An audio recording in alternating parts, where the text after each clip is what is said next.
एक तो एक चीज़ याद रखना कि मैं इसीलिए बार बार बोल रहा हूँ कि आप लोगों ने इन क्वेश्चनों को, जैसे आप हिस्ट्री का कुछ कुछ चीज़ें सीख चुके हो, जो भी है रैंडम क्वेश्चन लगाना सीखो, बहुत कुछ चीज़ें सीखने को मिलती है। तो ये चीज़ याद रखना हमेशा, ठीक है।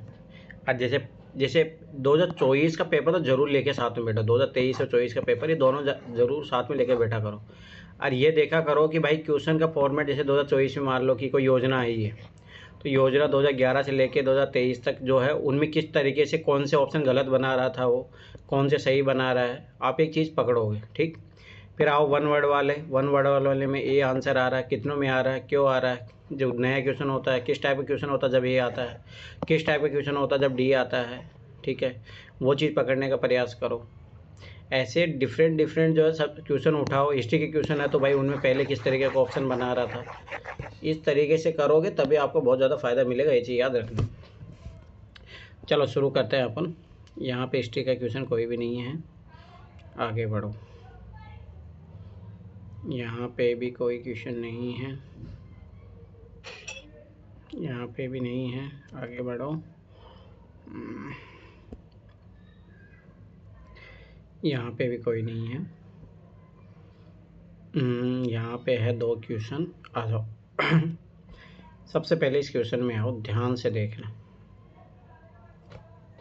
अच्छा क्वेश्चन है, और ये जो रामचंद्र शर्मा पढ़ोगे ना, उसका आखिरी चैप्टर है, उसमें दिया भी है ये सारी चीज़ें। भारत का वैज्ञानिक प्रगति है, इसके बारे में दिया भी है उस चैप्टर में, अगर जाके पढ़ोगे तो आप, ठीक है। अब देखो ध्यान से देखना इस क्वेश्चन के बारे में, यहाँ से कुछ चीज़ें मैं बताऊँगा भी। अब देखो ध्यान से देखो, पहले तो अपन जो है क्वेश्चन से कैसे आंसर निकालते हैं वो वाली चीज़ सीखेंगे अपन, ठीक है। देखो प्राचीन काल भारत की बात कर रहा है, प्राचीन काल के भारत, महान भारत, क्योंकि भारत महान उसी टाइम था, आज तो है ही नहीं। प्राचीन काल भारत के बारे में है, ठीक है। भारत में हुई वैज्ञानिक प्रगति के संदर्भ में निम्नलिखित में से कौन से कथन सही है। अब देखो इसमें भाई सही गलत पूछा आपने को, कौन से कितने स्टेटमेंट सही होंगे कितने गलत होंगे उसके बारे में पूछा। एक मैंने चीज़ बोली थी कि आपने इसमें ऑप्शन की फ्रीक्वेंसी भी देखा करो, उससे भी हेल्प मिलती है, ठीक है। ये देखो ये चीज़ें लगाना सीखोगे तब आपको थोड़ा थोड़ा आइडिया होगा, ऐसे नहीं। अब देखो पहला पढ़ते हैं अपन, जैसे प्रथम शती ईस्वी में विभिन्न प्रकार के विशिष्ट शल्य औजारों का उपयोग आम था। अब देखो मुझे बताओ कि विशिष्ट शल्य औजार थे जितने भी, जैसे आज आप ऑपरेशन में आप यूज करते हो, शल्य चिकित्सा पद्धति याद करो, उस टाइम चरक संहिता भी बन चुकी थी अपने पास, ठीक है। तो ये बोल रहा है कि विशिष्ट औजारों का आम बात था, मतलब नॉर्मल बात थी, ठीक है। तो ये स्टेटमेंट अपने को बता रहा है कि जनरल स्टेटमेंट है, ठीक है, ध्यान से समझना। अरे नॉर्मल बात बोल रहा है कि शल्य औजारों का उपयोग जो आम बात है, ऐसे नहीं बोल रहा था कि भाई ऑपरेशन कर रहे हो वो सारी चीज़ें नहीं, ये नॉर्मल बोला कि शल्य औजारों का जो है उपयोग आम बात था, ठीक है। नॉर्मल स्टेटमेंट है, सही होने की प्रोबेबिलिटी पूरी पूरी रहेगी इसकी, ठीक है। अब आगे देखो, तीसरी शती ईस्वी के आरंभ में, ठीक है, तीसरी शती, अब देखो ध्यान से समझना, 3rd सेंचुरी की बात कर रहा है और इसको स्टार्टिंग पीरियड की बात कर रहा है, ठीक है। आरंभ में मानव शरीर के आंतरिक अंगों का प्रत्यारोपण शुरू हो चुका था। मुझे बताओ 3rd सेंचुरी ईस्वी की बात कर रहा है और ये बोल रहा है कि जो मानव के जो अंग थे उसको आप, जैसे मान लो कि आज अगर किसी को हार्ट के कोई दिक्कत है तो हार्ट का ट्रांसप्लांट कर देना, ठीक है, या किडनी का ट्रांसप्लांट कर देना। मुझे बताओ उस टाइम पॉसिबल होगा ये चीज़? ये बहुत एक्सट्रीम बात हो गई, जो भी अभी भी बहुत सारे डॉक्टर थे इन चीज़ों में, समझ रहे, जो बड़े बड़े स्पेशलिस्ट डॉक्टर होते हैं वो भी डरते हैं। प्रत्यारोपण करना इज नॉट इजी टास्क, ठीक है। और आजकल जो भी कितनी मशीनें हैं आपके पास, जब जाके आप कर पाते हो कौन सा पार्ट में है कौन सी दिक्कत है, पहली बात आइडेंटिफाई करना ही बहुत बड़ी बात होती है, फिर उसके बाद में उसको ऑपरेशन करना, फिर उसको ट्रांसप्लांट करना is very very difficult task, ठीक है। तो ये चीज़ याद रखना, ठीक है। तो ये भाई स्वाभाविक सी बात है कि ये बोला कि शुरू हो चुका था, जो भी तीसरी शती के आरंभ में ही मानव शरीर के आंतरिक अंगों का प्रत्यारोपण शुरू हो चुका था। तो ये तो भाई स्वाभाविक सी बात है, बहुत एक्सट्रीम बात हो गई है। आज भी अपन देखते हैं कि बहुत नॉर्मल डॉक्टर तो डरते हैं इन चीज़ों से, ठीक है। दूसरे यहाँ देखो ऑप्शन की फ्रिक्वेंसी देखो, 2 जो है 2 ही बार आ रहा है, तो इससे पता लगा 2 की जो पॉसिबिलिटी है बहुत कम है, ठीक है।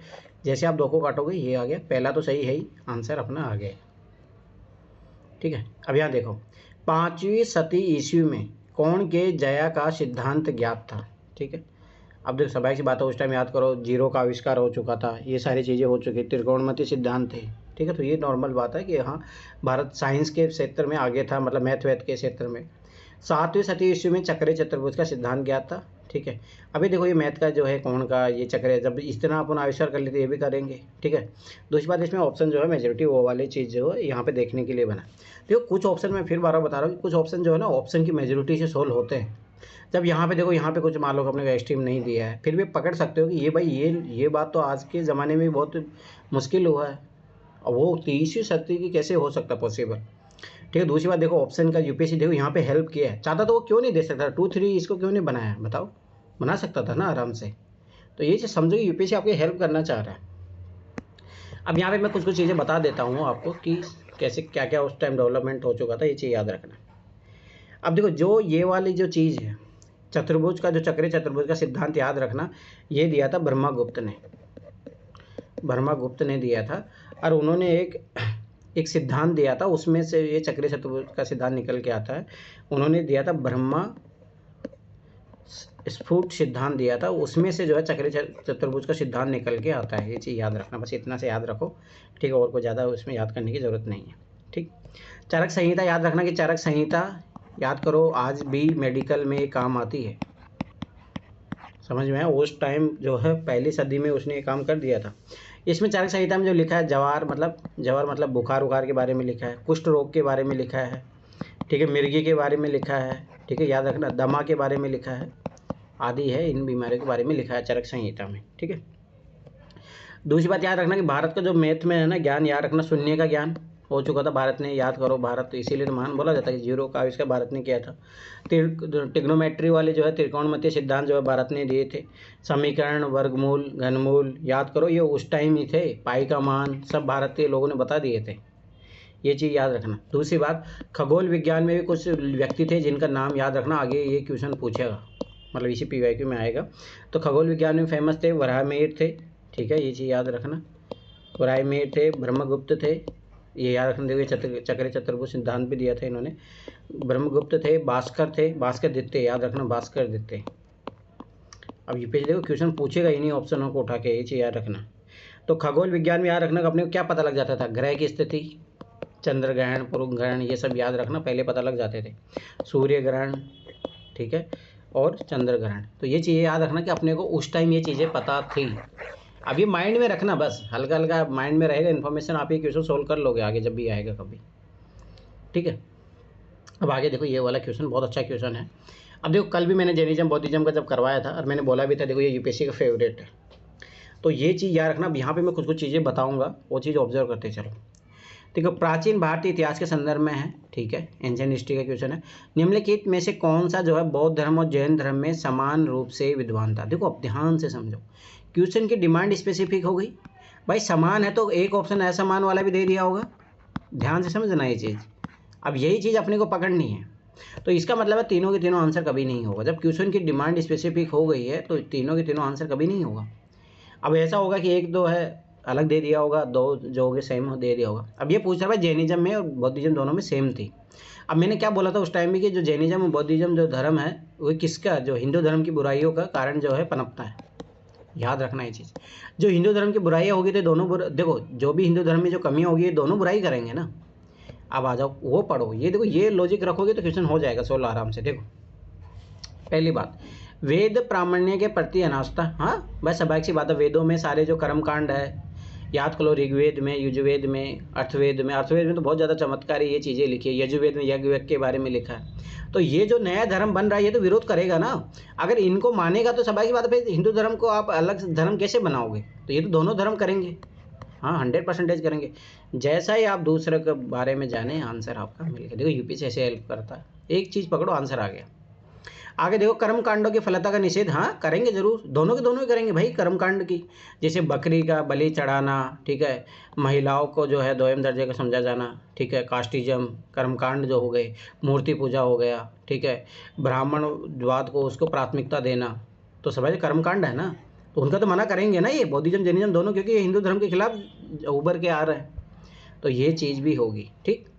अब ये देखते मैंने क्या बोला था, दो चीज़ तो समान देगा, तो ये पता लग गया समान दे दिया। अब इसका मतलब ये असमान दिया है, तो ये असमान दिया तो ये किसी एक ही धर्म में होगा, दोनों धर्म में नहीं होगा।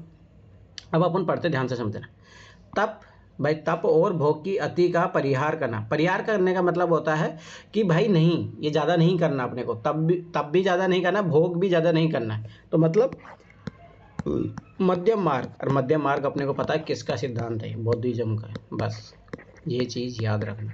और आप ये भी अब देखो यहाँ पे तो मैं कुछ चीज़ें बताता हूँ, ध्यान से समझना।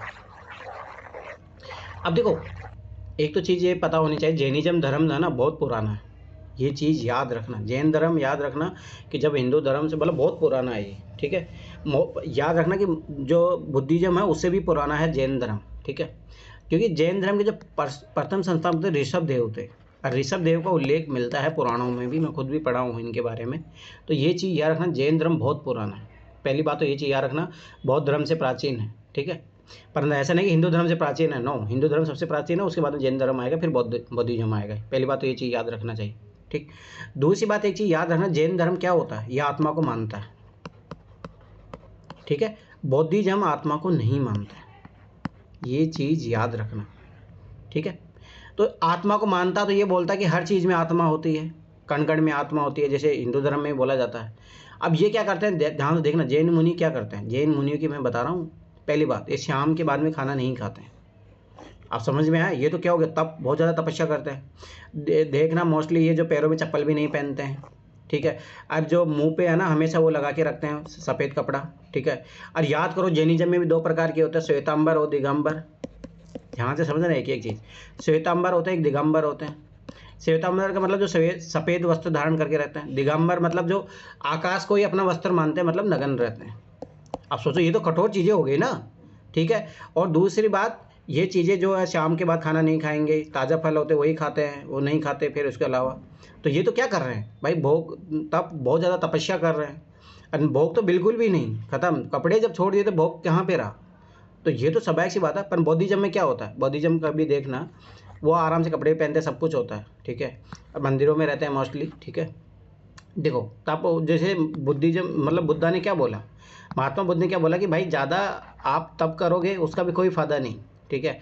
बहुत ज़्यादा भोग कर रहे हो वो भी आपको दिक्कत देगा। तो इन दोनों में बैलेंस होना बहुत ज़रूरी है।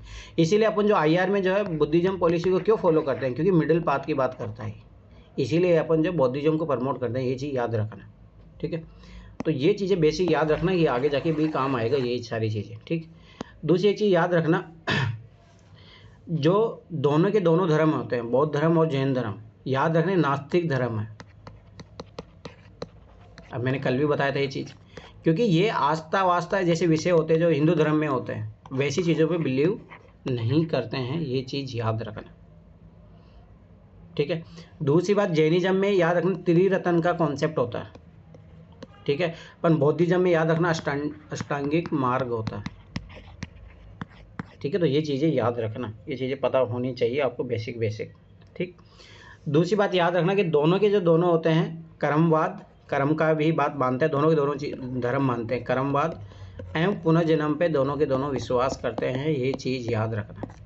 पुनर्जन्म का मतलब कि आपका अगर कर्म खत्म नहीं होते हैं, आप देखो ध्यान समझना, अगर अच्छे कर्म करोगे तो अच्छा फल मिलेगा, बुरे कर्म करोगे तो बुरा फल मिलेगा, ठीक है, पहली बात। पर इनका जो है दोनों फिलोसफी में यही है, ये हिंदू जब में भी यही रहता है फिलोसफी, तो कर्म को लेके, अगर आप कर्म चाहे अच्छे हो या बुरे हो, अगर देखो अच्छे हैं तब आपको इसको भोगना पड़ेगा, बुरे हैं तब भी भोगना पड़ेगा, अगर भोगना पड़ेगा तो आपको जन्म लेना पड़ेगा। तो इन दोनों का धर्म का ये था कि भाई कर्म जो है उसको ख़त्म करो, कर्म शून्य होना चाहिए, आप ऐसे कर्म करो ही मत जो आपको उसका कर्म का मतलब फल मिल रहा हो। तो ये चीज़ याद रखना। तो इसमें पुनर्जन्म का भी कॉन्सेप्ट है। दूसरी बात ये चीज़ याद रखना, बौद्धिज्म जो आत्मा को नहीं मानता है, ये चीज़ याद रखना, ठीक है। चलो आगे बढ़ो, आ जाओ इधर।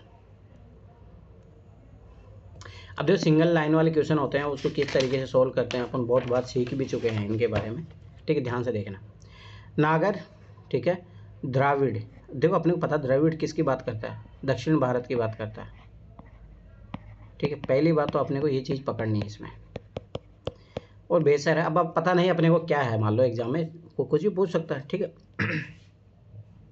अब इतना तो पता चल गया भाई दक्षिण भारत में है ये, वो जो द्राविड़ है, द्राविड़ भाषा भी है एक, ठीक है, उस तरीके का है, ठीक है। अब ध्यान से देखना, अब अपन क्या पकड़ते हैं भाई, पहले तो को तीन को सेम ऑप्शन दिए अपने को। देखो भारतीय उपमहाद्वीप के तीन मुख्य जातीय समूह, ठीक है, तीन मुख्य जातीय समूह, मुझे बताओ कहाँ पे है भाई ऐसी नागा द्राविड़ वैसे 3 जातियाँ कहाँ पे है अपने को पता है। जैसे मान लो यादव देख लो, ठीक है, मतलब मेन कम्युनिटी ब्राह्मण है, ये सब मिलेगी। 3 मुख्य जातियाँ भारतीय उपमहाद्वीप की, तो वो तो एक गलत हो गया पहले भी, ठीक है, एक चीज़ याद रखो। 3 मुख्य भाषा वर्ग, ठीक है, जिनमें भारत की भाषाओं को विभक्त किया जा सकता है। अरे भाई ऐसी कहाँ पे भाषाएं हैं भारत के पास, ठीक है। द्राविड़ फिर भी एक भाषा के रूप हो सकता है, द्राविड़ भाषा में बहुत सारी आती है, पर ये शैली है, नागर है ना बेसर है ना कुछ भी नहीं है, ठीक है। ठीक, आगे देखते हैं।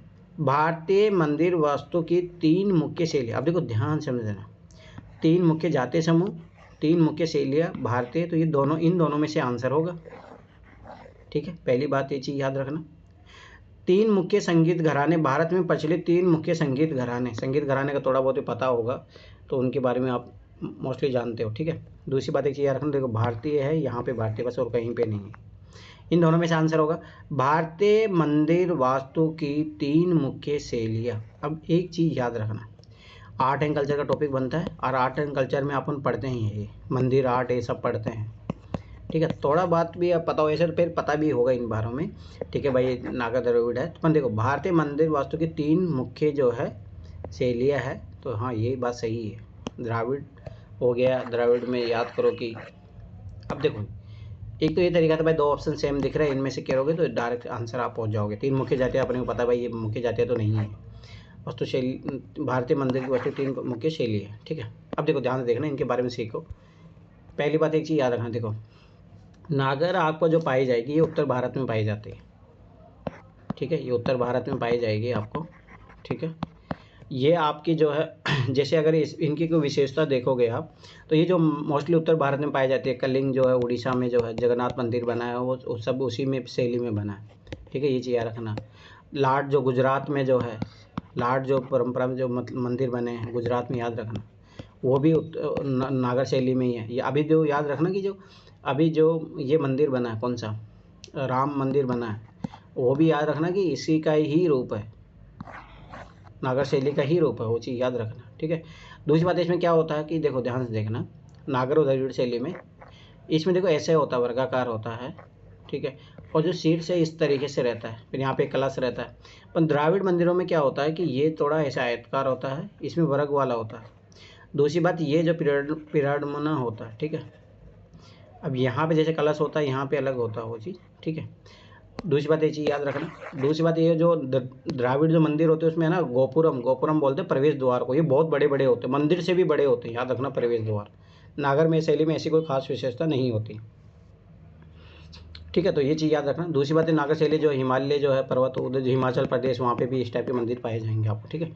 अब एक चीज़ याद रखना कि जो बेसर शैली है ये पाई जाती है विंध्य और आपकी जो है कृष्णा के बीच का क्षेत्र, इसमें पाई जाएगी।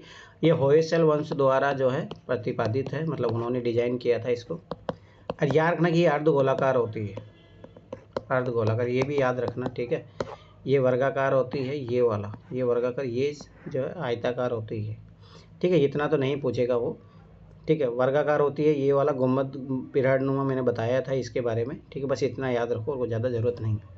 पर याद रखना जैसे आपकी बात, जैसे नागर शैली में ये राम मंदिर के बारे में ज़रूर देख लेना एक बार, ठीक है। आ जाओ ये वाला चीज़, ये क्वेश्चन दिया है एनसीईआरटी में, अगर आप पढ़ोगे, जो मैंने चैप्टर भेजा भी था आपको, उसमें दिया है ये चीज़, कल मैंने बताए भी थे आपको इसके बारे में। देखो ध्यान से देखना, 1939 में, ध्यान से समझना, इस दौर में क्या हो गया था, सेकेंड वर्ल्ड वार स्टार्ट हो गया था, ये चीज़ पता होनी चाहिए आपको।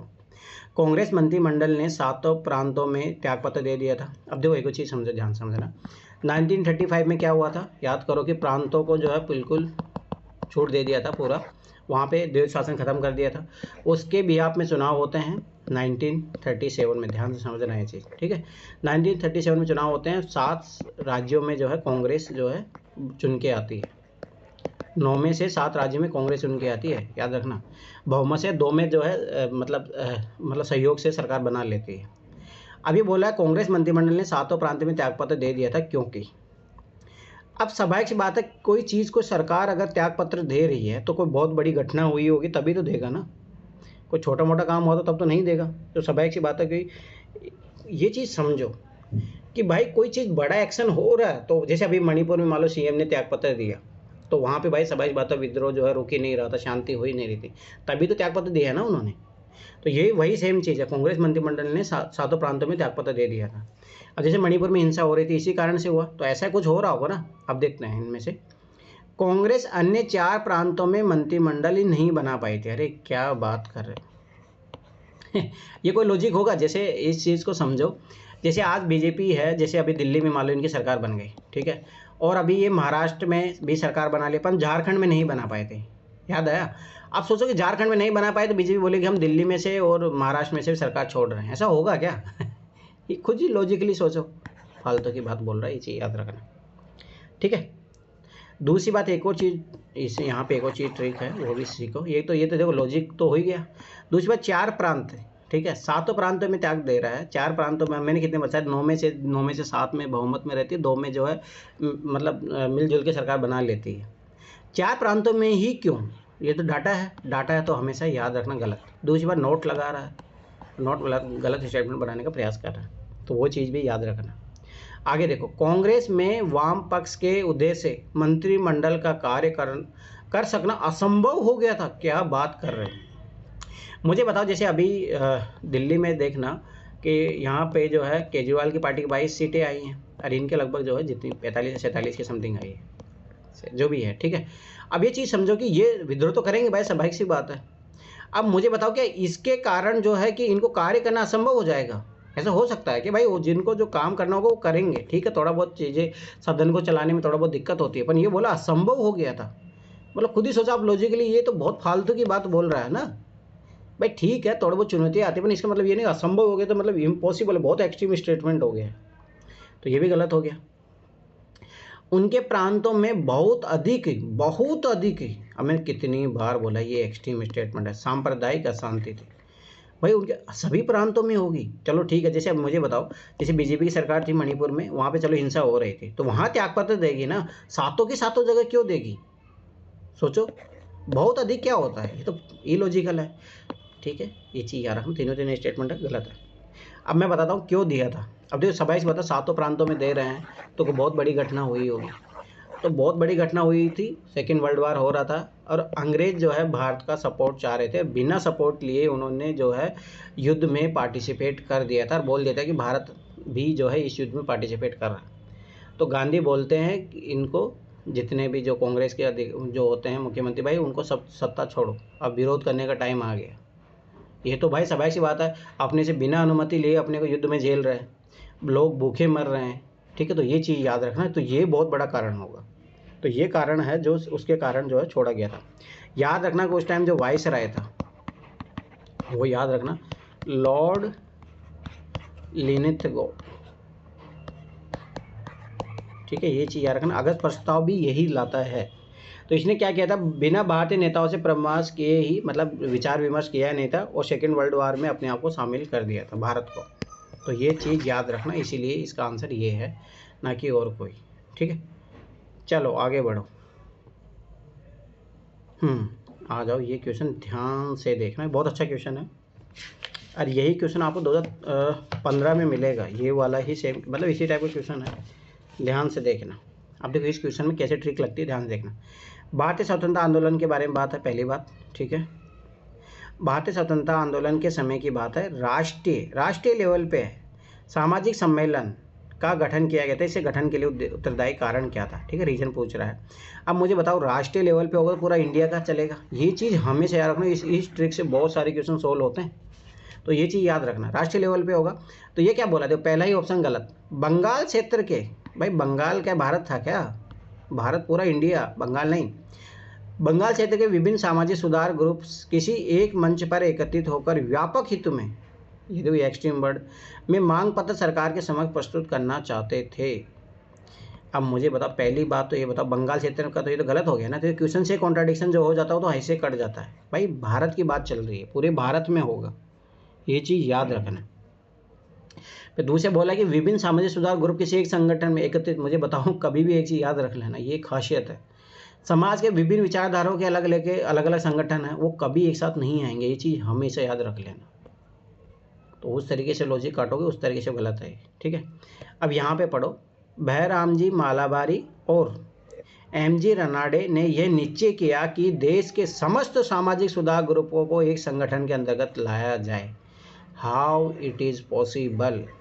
मुझे बताओ, चाहे नरेंद्र मोदी पिछले 15 सालों से सरकार में हैं, क्या वो ऐसा कर सकते हैं कि सारे दलों को एक साथ लाके ओनली बीजेपी में शामिल कर दे? कभी ऐसा होगा क्या? पॉसिबल ही नहीं। चलो कर भी दिया तो अगले दिन को नई पार्टी बन जाएगी, उसमें क्या है? तो समस्त सामाजिक सुधारों को एक संगठन में ला देना है तो बहुत एक्सट्रीम स्टेटमेंट हो गया, ये भी गए काम से। ठीक है, अब आगे देखो।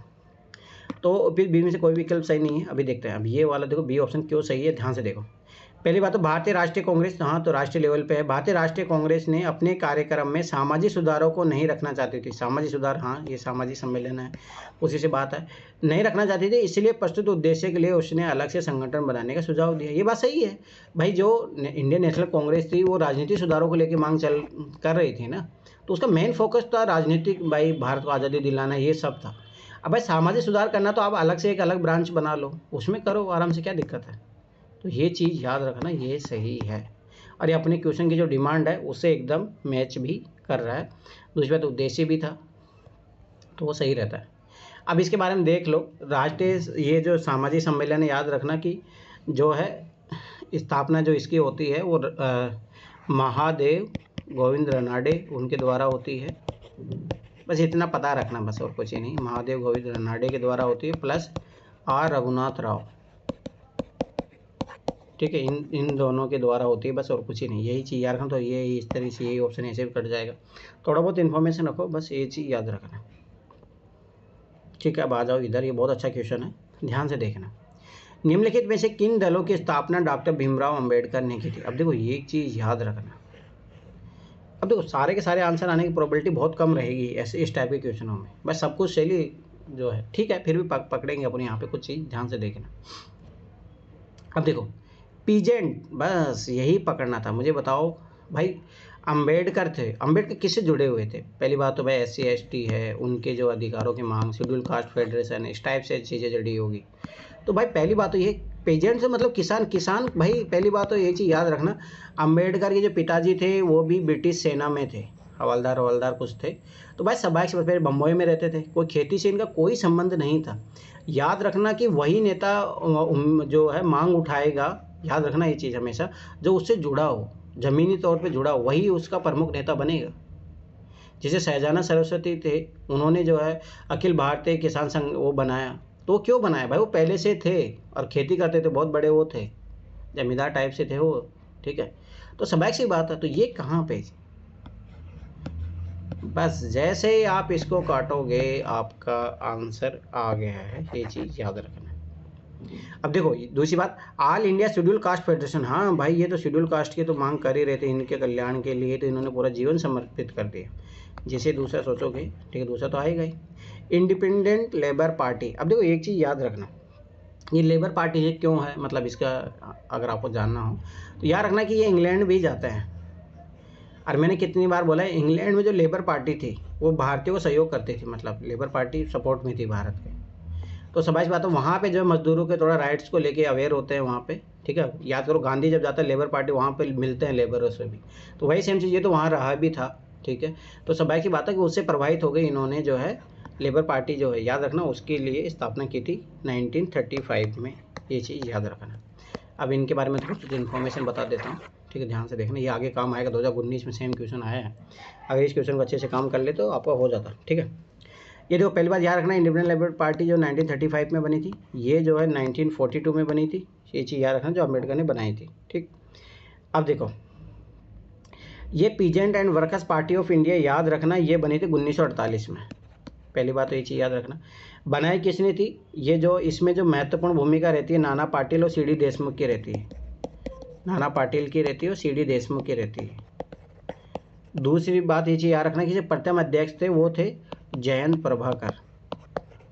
तो अम्बेडकर का तो दूर दूर तक भी इससे कोई लेना देना नहीं था, ठीक है। तो ये चीज़ याद रखना, बस इतना सा इन्फॉर्मेशन।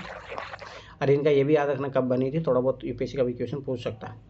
अब देखो ये जो UPSC फ्यूचर में क्वेश्चन बना सकता है, ये तो अपन ने देख लिया भीमराव अम्बेडकर ने ये नहीं बनाया था, ये दोनों बनाई थी।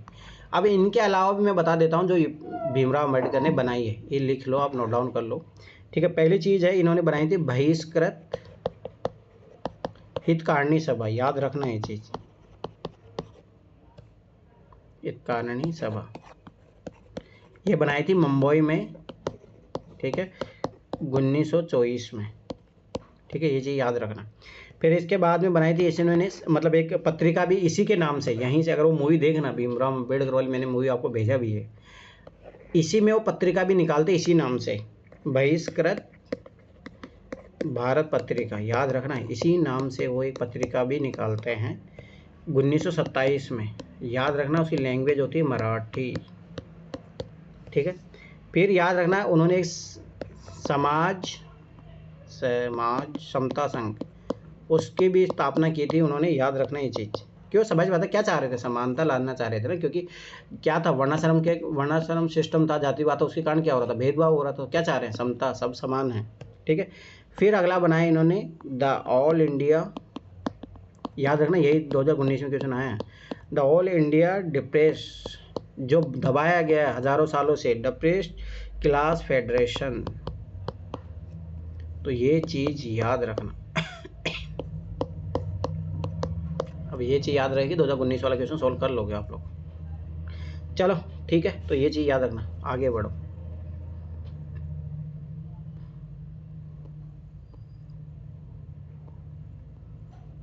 आ जाओ आप ये चीज़। अब देखो मैंने कल करवाया भी था, अब देखो ये फटाफट होगा, कल मैंने करवा दिया था आप लोगों को, तो अब देखो ये फटाफट होगा, कल मैंने पूरा स्टोरी बता दिया था, पूना पैक्ट उनके बारे में सब कुछ, क्यों हुआ, क्या सारी चीज़ें, ठीक है, ध्यान देखना। पहली बार 1932 में महात्मा गांधी ने मरण पर्यंत उपवास प्रधानता इसलिए किया। अब देखो एक चीज़ समझो, इससे पहले मैं एक टाइम पीरियड बताता हूँ, सविनिया होगी, देखो दांडी मार्च करता है गांधी जी, कब करता है, 1930 में, ठीक। क्या करता है वो, साबरमती आश्रम से लेके जाता है कहाँ पे, दांडी, जहाँ पे वो नमक कानून को तोड़कर विरोध करते हैं। फिर उसके बाद में याद करो, सविनय अवज्ञा आंदोलन शुरू करते हैं,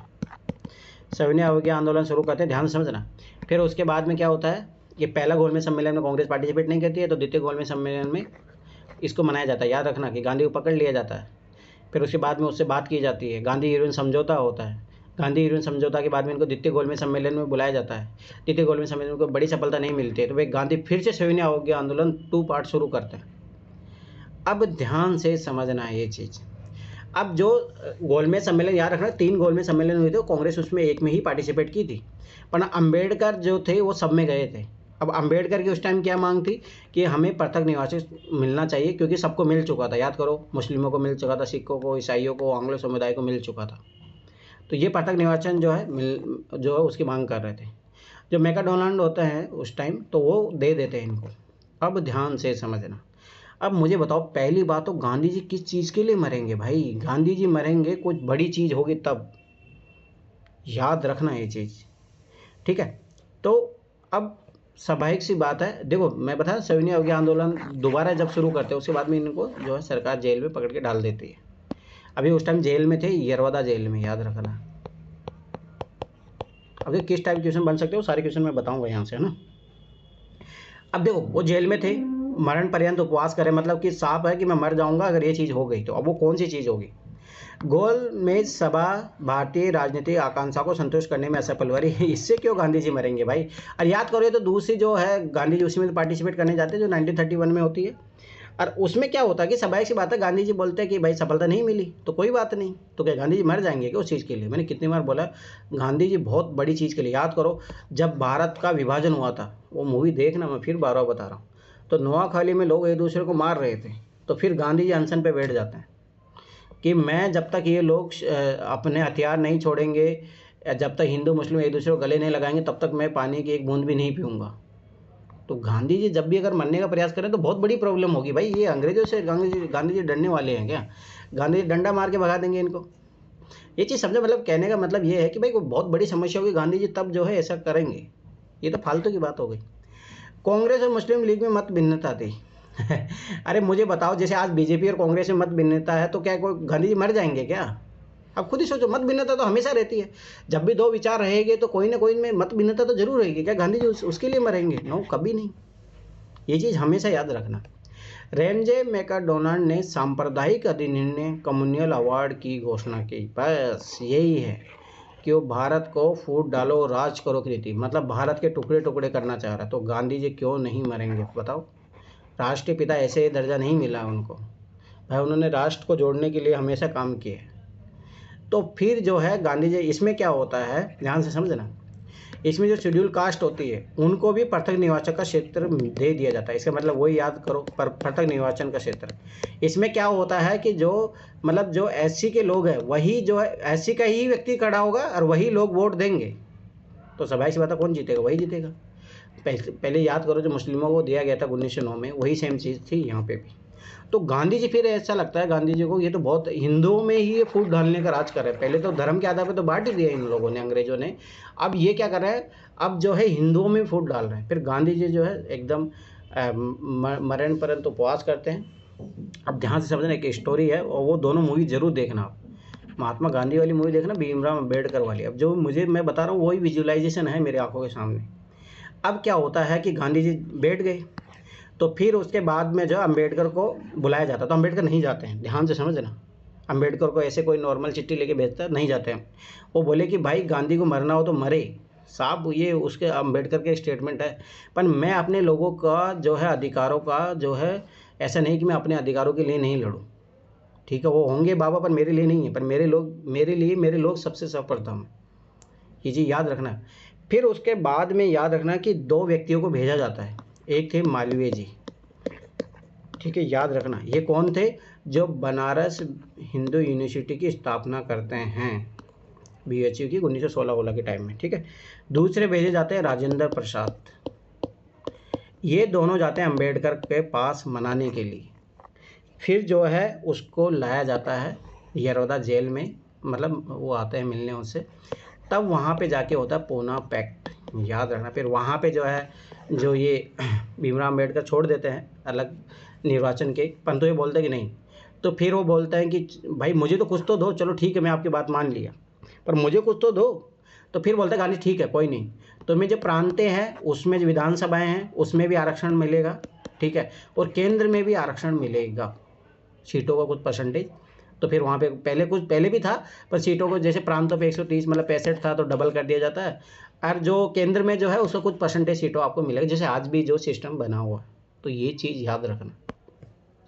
अभी पूरी स्टोरी याद रखना है, उसके लिए वो दोनों तीनों मूवी जरूर देख लेना, तब एकदम क्लियर हो जाएगा आपको, कभी इसमें डाउट नहीं रहेगा, ठीक है। तो ये चीज़ याद रखना। अब देखिए आरएस में भी क्वेश्चन पूछा था जो मैंने बताया कि कौन मनाने जाता है पूना पैक्ट के लिए, मालवीय जी और राजेंद्र प्रसाद, याद रखना ये चीज़। यूपीएससी पूछ सकता है, कोई बड़ी बात नहीं है इसमें भी, अच्छा क्वेश्चन है वो, ठीक है। अब आगे देखो रेतवारी बंदोबस्त, देखो याद करो मैंने कितनी बारी क्वेश्चन तो करवा दिया था। रेतवारी मतलब किसानों से सेटलमेंट किया गया था। याद करो कितने परसेंटेज एरिया में लागू, तो 51% लागू था। किधर था? वेस्ट पार्ट में था लागू। वेस्ट पार्ट में मतलब मद्रास, बम्बई, पूर्वी बंगाल, ठीक है, असम, ठीक है, उधर जो है कुर्द, उधर लागू था ये, ठीक है। ये चीज़ याद रखना। इसके जन्मदाता कौन थे याद रखना, मैंने कल भी बताया था, टॉमस मुनरो था और कैप्टन रीड था। ये चीज़ याद रखना, इसके जन्मदाता और कैप्टन रीड था, ठीक है। ये याद रखना, 2017 में डायरेक्ट यही क्वेश्चन पूछा था उसने, ठीक है। तो मैंने इसमें क्या बोला था भाई, डायरेक्ट जो है किसानों से लगान वसूला गया, ठीक है। दूसरी बात, इसमें लगान की दरें समय के अनुसार चेंज भी की जा सकती थी। 30 वर्षों के बाद भी मोस्टली ये था, 30 वर्षों के बाद भी इसमें चेंज किया जाएगा जब भी ज़रूरत लगेगी, ठीक है।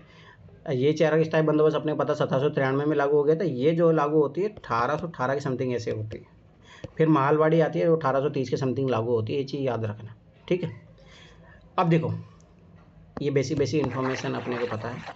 अब अपन करेंगे इसको, क्वेश्चन को ध्यान से देखना। क्या हो गया? ईयर जो मोस्टली ये रेतवाड़ी बंदोबस्त 1818 के समथिंग होती है, ठीक है। महालवाड़ी जो होता है 1829 से लेकर 30 के समथिंग लगती है, ठीक है। आज जो अपने को पता है भाई स्थायी बंदोबस्त तो सबसे पहले आया था, तो 1793, तो ये भी ऑर्डर भी पूछा जा सकता है, तो ये चीज़ भी याद रखना। और कितने परसेंटेज एरिया में थी? ये थी याद रखना 19% एरिया में, ये थी 51% एरिया में, ये थी 30% एरिया में। ये भी पता होना चाहिए, इनके डिग्री ऑर्डर भी पूछ सकता है। चलो ठीक है, आगे देखो कितने कथन सही है। अब देखो ध्यान से देखना, रेतवाड़ी मतलब रेत का मतलब ही क्या होता है? किसान, ये चीज़ याद रखना पहली बात। किसानों द्वारा लगान सीधे सरकार को दिया जाता था। हाँ, यही तो इसकी विशेषता थी। पहले क्या होता था, मालवाड़ी में क्या हो रहा था, सॉरी स्थायी बंदोबस्त में, उसमें जमींदारों के थ्रू टैक्स वसूला जाता था। तो वो सरकार ने देखा, मैंने बताया भी था कि उसमें बहुत दिक्कतें हो रही थी, किसानों का शोषण हो रहा था। देखो क्या होता था, जैसे सरकार यहाँ से 100 रुपये बोली कि भाई हमें तुम 100 रुपये दे दो, जिसमें से 1/10वां भाग तुम रख लो, 11/10 सॉरी 10/11 हिस्सा जो है हमें दे देना। अब ये लोग क्या करते थे, यहाँ पे जो दूसरा जमींदार था उसको देते थे, भाई हम तुम 120 रुपये में दे दो, फिर ये तीसरे जमींदार को देते थे, ये बोले 130 में दे दो। ऐसे जो है बहुत सारी जो है चेन श्रृंखला बन गई थी, इससे किसानों शोषण हो रहा था। अब फिर अंग्रेजों को ये भी पता लगा कि भाई हमको तो 100 रुपये मिल रहा है और ये लोग तो देखो 140 रुपये से लूट रहे हैं किसानों से, तो हम जो डायरेक्ट जो है किसानों से संपर्क करेंगे, कोई नहीं, हम उनसे 110 रुपये लेंगे। एक तो पहली बात हम ज़्यादा बढ़ जाएंगे, दूसरी बात इसको समय समय पर चेंज भी किया जाएगा, किसानों का भी शोषण कम होगा, तो किसान विद्रोह वो भी कम होंगे। ये भी चीज़ माइंड में रखना, ठीक है। तो ये चीज़ याद रखना, ठीक। किसानों से सहयोग दिया जाएगा तो इसमें सरकार को फायदा है। सरकार रैयत को पट्टा देती थी, पहले जमींदार को दिया जा रहा था, याद रखना, स्थायी बंदोबस्त में। अब इसमें किस में भाई, जब किसान से कॉन्टेक्ट किया जा रहा है तो किससे होगा, किसान के पास पट्टे रहेंगे, एकदम सही बात है। कर लगाने के पूर्व भूमि का सर्वेक्षण और मूल्य निर्धारण किया जाता है। भाई सब ऐसी बात है, मुझे बताओ भाई इस खेत में कितने पैदावार हो रही है, तो उसके आधार पर तो टैक्स वसूला जाएगा ना। और ये चीज़ यार यही यूपीएससी ने आगे जाके भी क्वेश्चन पूछा है। कर लगाने पूर्व भूमि का सर्वेक्षण और मूल्य निर्धारण किया जाता है, तो ये नॉर्मल सी लॉजिक वाली बात है। दूसरी बात देखो, सारे जनरल स्टेटमेंट है, तो तीनों के तीनों सही होंगे, ये चीज़ याद रखना, ठीक है। आगे बढ़ो अब।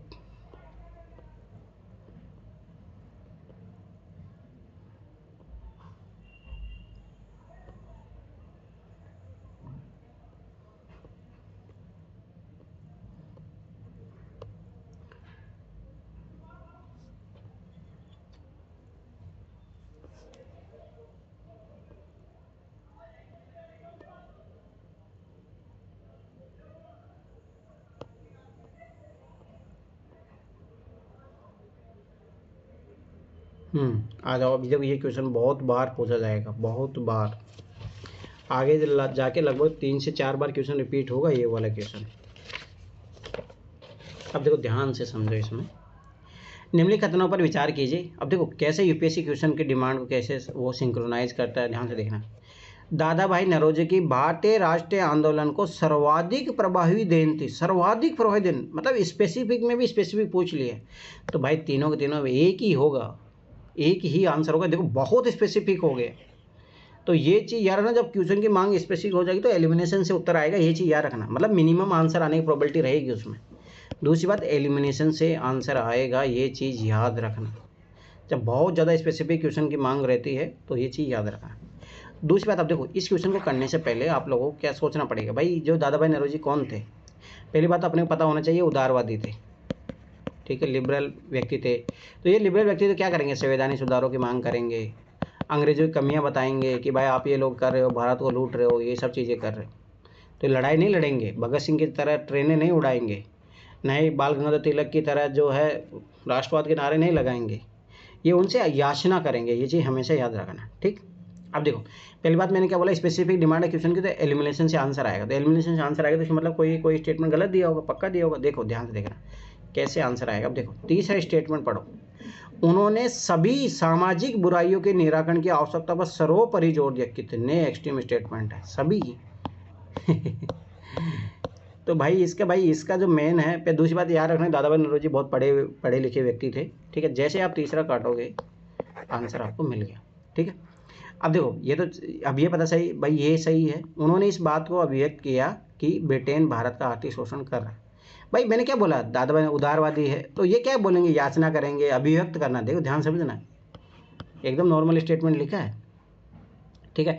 दूसरी बात याद रखना कि इन्होंने धन का बहिर्गमन सिद्धांत भी दिया था, ठीक है, 1867 में, याद रखना इस भाई कैसे इंग्लैंड जो है भारत से धन लूट के बाहर लेके जा रहा है, लंदन लेके जा रहा है, ठीक है। एक चीज़ याद रखना। दूसरी बात, इन्होंने ये जो ईस्ट इंडिया एसोसिएशन के मेंबर भी थे, ये चीज़ याद रखना। ईस्ट इंडिया एसोसिएशन, उसमें बैठक में भाग लेने जाते हैं, वहीं पे इन्होंने धन का बहिर्गमन का सिद्धांत दिया था 1867 में, याद रखना है चीज़। ड्रेन टू वेल्थ, तो इन्होंने एक ऐसे भी लिखा था कि कैसे भारत का जो है धन को लेके जाया जा रहा है, ठीक है। तो ये चीज़ याद रखना इनके बारे में।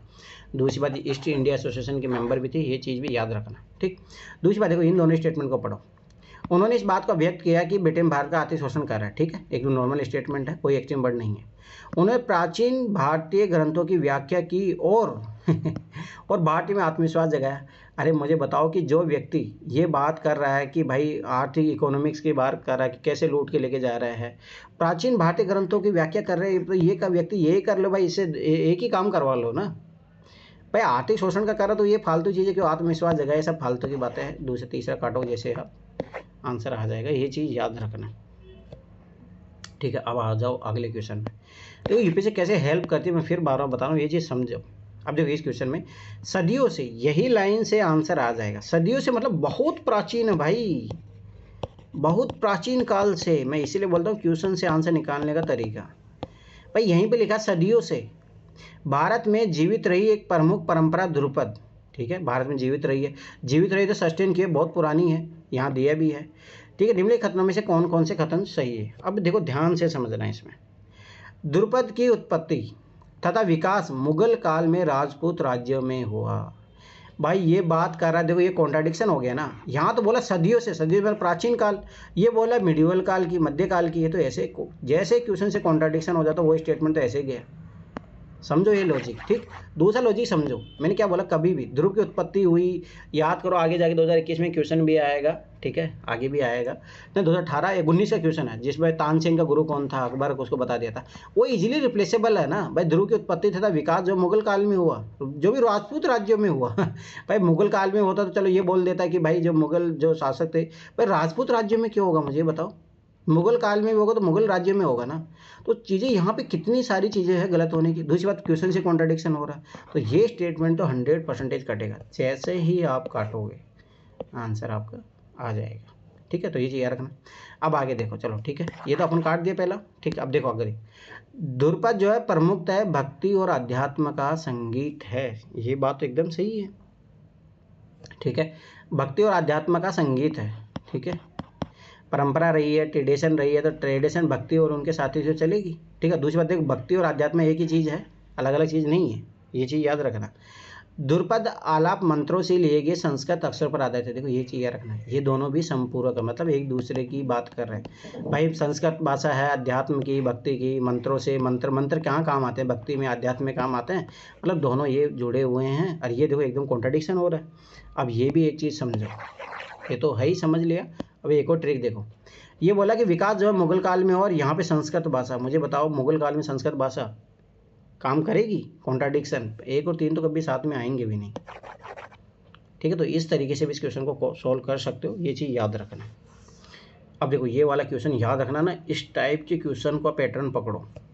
बहुत बार यूपीएससी पूछता, 2023 में पूछा। ठीक है, हर बार पूछा डिफरेंस करके। कुचिपुड़ी तथा भारतनाट्यम नृत्यों के बीच क्या भेद है? अब ध्यान से समझना, जब भी इस टाइप क्वेश्चन दिया होगा तो पक्का होगा कि देखिए यहाँ पे कुचिपुड़ी है वो। अब देखो दो टाइप के क्वेश्चन बनते हैं इसमें, एक चीज़ याद रखना। एक क्वेश्चन क्या बनता है कि कुचिपुड़ी को एक्सप्लेन कर दिया, इधर भरतनाट्यम को कर दिया, तो कई बार ऐसा होगा कि ये इंटरचेंज हो जाएगा, जैसे 2024 में ये ट्रिक लगी है। अब इसने क्या किया है, एक स्टेटमेंट दोनों स्टेटमेंट दे के रखा है। ठीक है, अब ध्यान से देखना, देखो कुचिपुड़ी है तथा भारतनाट्यम नृत्यों के बीच में क्या भेद है उसके बारे में बताना। अब देखो कुचिपुड़ी नृत्य में नर्तक जो है प्रासंगिक रूप से कथोपतन का प्रयोग करते हैं, जबकि जो भारतनाट्यम में कथोपतन का प्रयोग नहीं किया जाता है।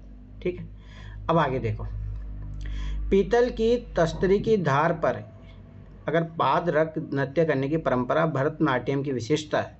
ठीक है, जबकि कुचिपुड़ी नृत्य में इस प्रकार की क्रिया को कोई स्थान नहीं है। अब देखिए बहुत एक्सट्रीम स्टेटमेंट हो गया, तो ये तो पक्का कटेगा। ठीक है, दूसरी बात याद रखना कि यहाँ पे इंटरचेंज किया गया, ये जो उस पर जो तस्तरी पे नृत्य किया जाता है वो कुचिपुड़ी में किया जाता है। तो मैंने बोला था यहाँ पे हमेशा इस टाइप क्वेश्चन में क्या होता है, इंटरचेंज होता है। ठीक है, एक चीज़ ये याद रखना, तो ये दूसरा कटेगा। और मैंने क्या बोला, जब जैसे दूसरा कटेगा, पहला ज़्यादा कोई एक्सट्रीम स्टेटमेंट नहीं दिया तो उसका सही होने की प्रोबेबिलिटी उसकी बढ़ जाएगी, ये चीज़ याद रखना। कल मैं देख रहा था 2024 के क्वेश्चनों में लगभग 10 क्वेश्चनों में ये ट्रिक लगी है, एक सही एक गलत, ये चीज़ याद रखना, ये गलत ये सही। एक आध क्वेश्चन में जरूर आप गलत कर जाओगे, पर मोस्टली सारे क्वेश्चनों में ये ट्रिक लगी है, मतलब एक आध क्वेश्चनों को छोड़ के। तो एक आध क्वेश्चन की टेंशन नहीं लेनी। 1 नंबर वाला सही, 1 नंबर ऑप्शन सही है, ओनली वन। हाँ वही तो बोला, ये सही है। तो ये ट्रिक याद रखना कि कभी क्या होगा कि पहला गलत होगा दूसरा सही होगा, जैसे आप पहला काट लोगे ना तो दूसरा सही होगा, ये चीज़ याद रखना, अगर उसमें कोई ज़्यादा एक्सट्रीम वर्ड ये नहीं दिया। तो 2024 में जाके देखना ये चीज़ ट्रिक है ना 10 क्वेश्चनों में लगी है, बस वो एक में फेल हुई है बस, तो ये चीज़ याद रखना, ठीक है। अब देखो इधर, तो ये गलत है, ये कोई स्थान नहीं, बहुत एक्सट्रीम स्टेटमेंट हो गया, ठीक है। दूसरे देखो, दूसरी बात इसमें इंटरचेंज भी किया गया था ये कुचिपुड़ी के बारे में, ठीक है। अब ध्यान से देखना, पहली बात आपको पता होगा भरतनाट्यम कहाँ से है, याद रखना कि ये जो भरतनाट्यम हो गया, कथकली हो गया, ये सब केरल से है।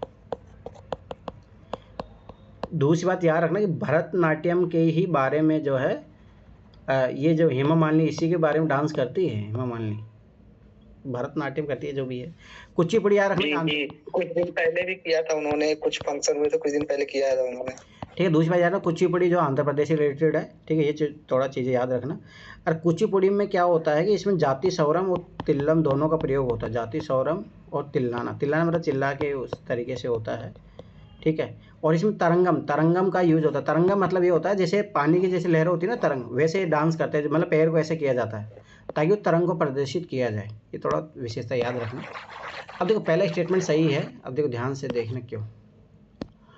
कुचिपुड़ी नृत्य में नर्तक प्रासंगिक रूप से कथोपकथन का प्रयोग करते हैं, जबकि भरतनाट्यम में कथोपकथन का प्रयोग नहीं किया जाता। मतलब वही है कि जब डांस किया जाता है, देखो ध्यान थोड़ा वो देख लेना, भरतनाट्यम में बस ओनली हस्तकलाओं इनका ज़्यादा वो महत्व रहता है, मतलब इसमें बोल के कुछ ही नहीं किया जाता। देखो मैंने बोला ना इसमें चिल्लाना ये सब चीज़ें होती है, तो इसमें उसका यूज किया जाता है और इसमें इसका यूज नहीं किया जाता। अब आप लोग ये नहीं सोचे कि दिस एंड दिस नोट वाली ट्रिक क्यों नहीं लग रही इसमें, किसी को माइंड में आया ये चीज़?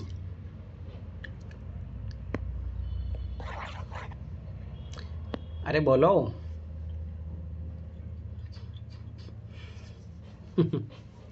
अब ट्रिक याद होगी ना तब पता करोगे ना। पर याद रखना कि देखो इसमें पर देखो कुचिपुड़ी नृत्य में नृत्य प्रासंगिक रूप से कथोपकथन का प्रयोग करती है, तो ये हो गया दिस एंड दिस नोट। अगर ये कुचिपुड़ी के बारे में बात करता और उसके बारे में बात करता कि ये नहीं करता, मतलब और कोई चीज़ के बारे में बताता, तब वो चीज़ लगती है दिस एंड दिस नोट वाली, याद रखना इसे। सिमिलर चीज़ के बारे में बोला जाए कि ये चीज़ ये करता है, ये चीज़ ये नहीं करती है, यहाँ पे अलग अलग चीज़ है तो दोनों होगा, ठीक है। फिर दूसरी बात ये ट्रिक याद रखना, दूसरा गलत तो पहला सही होने की प्रोबेबिलिटी हो जाएगी। अब ये देखो लगाओ, आपको लगाओगे तब पता लगेगा, ये चीज़ बहुत जगह लगती है। चलो आगे देखो, अभी बहुत अच्छा क्वेश्चन है, अब देखो इसमें ट्रिक लगेगा अपना। मध्ययुगीन भारत के धार्मिक इतिहास के संदर्भ में सूफी संत निम्नलिखित किस तरह के आचरण का निर्वाह करते थे। अब मुझे बताओ, सूफी संत देखो हजारों करोड़ों होंगे, सोचो लॉजिकली सोचो, वो किस तरीके का डांस कर रहे हैं। अब भाई यूपीएससी एक एक को जाके तो स्टडी नहीं करेगी ना, सोचना ही नहीं है इस क्वेश्चन में, तो भाई डायरेक्ट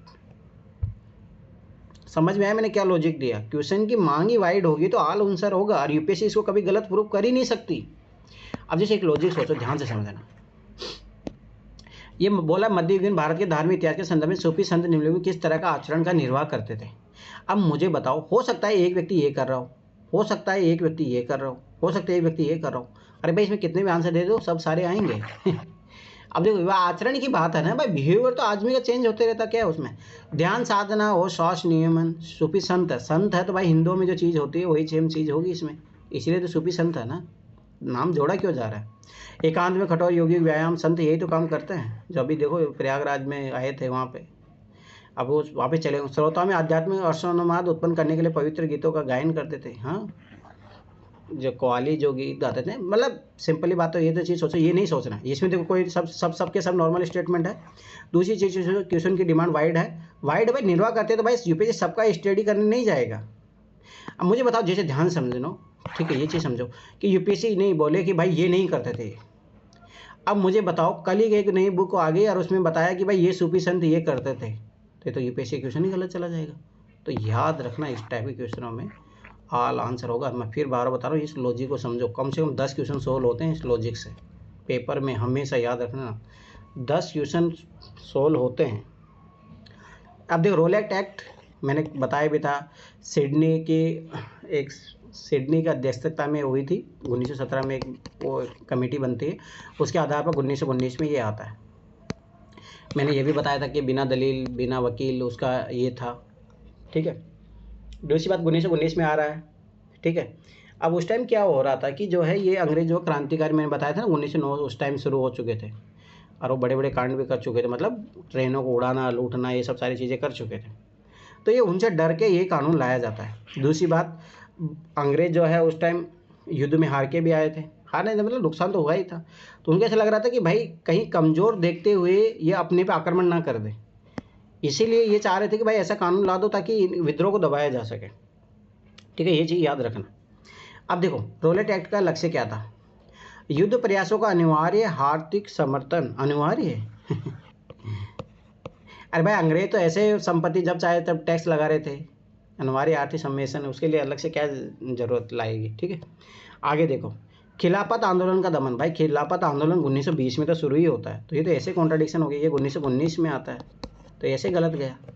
प्रेस स्वतंत्रता पर प्रतिबंध लगाना। अब मुझे ये बताओ कि प्रेस स्वतंत्रता पर प्रतिबंध लगाने की जब जरूरत कब आएगी? वो तो अगर मान लो कि भाई युद्ध के टाइम आएगी, ठीक, उस टाइम के आएगा, ऐसे भी उस टाइम को कोई मतलब बनता नहीं है। ठीक है, बिना मुकदमा चलाए बंदी बनाना और मुकदमों की सुनवाई संक्षिप्त प्रक्रिया द्वारा, तो ये चीज़ यार है, डायरेक्ट पकड़ो जेल में डालो, कोई सुनवाई नहीं, कुछ भी नहीं। तो सबसे ज़्यादा नेगेटिव क्या है? मैंने क्या बोला, अंग्रेजों को हमेशा नेगेटिव चश्मे से देखना है। ये तो देखो फंडामेंटल राइट ही खत्म हो गए यहाँ पे, ये तो सबसे ज़्यादा खतरनाक है, ये चीज़ याद रखना। या तो सारे जो है जो फंडामेंटल राइट हो वो इन्होंने तो ख़त्म कर दिए। ठीक है, तो ये चीज़ याद रखना। अब देखो इसके बारे में कुछ देख लो। पहली बात तो इसको बोला जाता है बिना वकील, बिना अपील तथा बिना दलील का कानून, ये चीज़ याद रखना। ठीक है, इसको काला कानून भी बोला जाता है। फिर इसी के कारण जो गांधी जी जो है पूरे भारत में बोलते हैं कि धरना प्रदर्शन होगा। ठीक है, उसी के कारण जो क्या होता है कि जो डॉक्टर सैफुद्दीन किचलू और सत्यपाल थे वो भी धरना प्रदर्शन उसको सपोर्ट कर रहे थे, तो पंजाब से उनको गिरफ्तार करके दिल्ली उल्ली ले जाया जाता है। ठीक है, मतलब जहाँ पे है उसको निर्वासित कर दिया जाता है, पंजाब से बाहर निकाल दिया जाता। तो उसी को लेके जो है 13 अप्रैल 1919 को लोग जो है वहाँ पे जलियांवाला बाग में एक जगह एकत्रित हुए थे। एक तो ये भी देखो 2 कारण माने जाते हैं, अब सब अलग अलग अपना एक्सप्लेनेशन करते हैं। पहली बात तो याद रखना कि पंजाब में याद रखो कि अप्रैल के महीने में एक त्यौहार मनाया जाता है। ठीक है, उस कारण इकट्ठा हुए थे। दूसरा ऐसा बोला जाता है कि राजनीतिक भी उद्देश्य था, जो सर डॉक्टर सत्यपाल और सैफुद्दीन किचलू थे उनका भी ये विरोध करने के लिए भी हुए थे वहाँ पे। तो वहाँ पे जनरल डायर जाता है और वो क्या करता है, अंधाधुंध गोलाबारी चलाता है, तो उसमें बहुत सारे लोग मारे जाते हैं, ये चीज़ याद रखना। ठीक है, तो ये बेसिक थोड़ा बहुत आइडिया होना चाहिए। अब आ जाओ, देखो कितनी बार अपने क्वेश्चन करते हैं। भारतीय राष्ट्रीय कांग्रेस का लाहौर अधिवेशन इतिहास में इसलिए बहुत प्रसिद्ध है क्योंकि, अब स्वाभाविक बात है एक ही तो कारण होगा ना इसका, भाई फेमस होगा तो बहुत सारे कारण से ही हो गए। और मैंने क्या था भाई, पूर्ण स्वतंत्रता की इन्होंने मांग की थी, और कौन था इसका अध्यक्ष? जवाहरलाल नेहरू। कांग्रेस ने पूर्ण स्वराज्य की मांग का एक संकल्प पारित किया था, एक संकल्प, ये चीज़ याद रखना, ट्रिक। पूर्ण स्वराज्य, हाँ ये तो सबसे मेन चीज़ था इसे। इस अधिवेशन में उग्रवादियों व उदारवादियों के बीच झगड़े को सुलझा लिया गया था। 1916 का लखनऊ अधिवेशन याद करो, मैंने कल भी बताया था, उसी में ही निपटा। किसका, एनी बेसेंट की मुख्य भूमिका थी इसमें, याद रखना। और इसी में जो है मुस्लिमों को पृथक निर्वाचन को भी स्वीकृति मिलती है, और इसमें याद रखना मुस्लिम और जो कांग्रेस भी एक हो जाती है। तो ये तो ऐसे गलत हो गया। इस अधिवेशन में 2 राष्ट्रों की मांग के सिद्धांत को अस्वीकार करते हुए एक संकल्प पारित किया गया। मुझे बताओ 2 राष्ट्र की मांग यहाँ पे आती नहीं है, याद रखना 2 राष्ट्र की मांग 1940 के बाद में उठती है, ये चीज़ याद रखना। दूसरा इसमें और क्या काम किए गए थे, नेहरू रिपोर्ट थी ना, उसका जो है निरस्त किया गया था। याद करो नेहरू रिपोर्ट जो 1928 में आई थी, कल अपन क्वेश्चन किए थे। ठीक है, दूसरी बात, रावी नदी के तट पर पंडित जवाहरलाल नेहरू ने झंडा फहराया था, ये चीज़ याद रखना, तिरंगा झंडा फहराया था। अभी देखो ये चीज़ देखो, इस टाइप जब ऑप्शन बनते हैं, अब देखो क्वेश्चन की डिमांड स्पेसिफिक थी, तो ये चीज़ भी याद रखना, स्पेसिफिक होगा तो कम ऑप्शन, एक ही ऑप्शन आएगा और उसमें एलिमिनेशन से आंसर आएगा, ये चीज़ याद रखना। अभी देखो ये बहुत अच्छा क्वेश्चन है। भगवान बुद्ध की प्रतिमा कभी कभी एक हस्त मुद्रा युक्त दिखाई दी गई, जिसे भूमि स्पर्श मुद्रा कहा जाता है, ये किसका प्रतीक है? अब ध्यान से समझना, जैसे भूमि को स्पर्श किया जा रहा है। ठीक है, अब पहली बात तो देखो, ये देखो कि 2 ऑप्शन सिमिलर दिए होंगे इस टाइप का, देखो अब देखो ध्यान से देखना, धरती का आह्वान, धरती का आह्वान, बस ये गया आराम से, इन दोनों में से आंसर होगा। पहली बात ये पता लग गया। ठीक, मार पर दृष्टि रखने एवं अपने ध्यान में विघ्न डालने से मार को रोकने के लिए बुद्ध का धरती का आह्वान। अब मुझे बताओ, ये तो वही बात हो गई, चमत्कारी शक्ति जैसी वाली बात हो गई। और मैंने क्या बोला है भाई, बुद्धिज्म जो है अगर आ रहा तो ये नई चीज़ लाएगा ना, ये तो वही बात हो गई जो पहले भाई भगवान, मतलब जो भी है हिंदू धर्म में किया जाता था कि जो है ये शक्ति प्रकट हो जाएगी, ये इसको मार डालेगी, उसी टाइप की बात हो गई। तो ये लॉजिकल बात हो गई ना, ये चीज़ हमेशा याद रखो।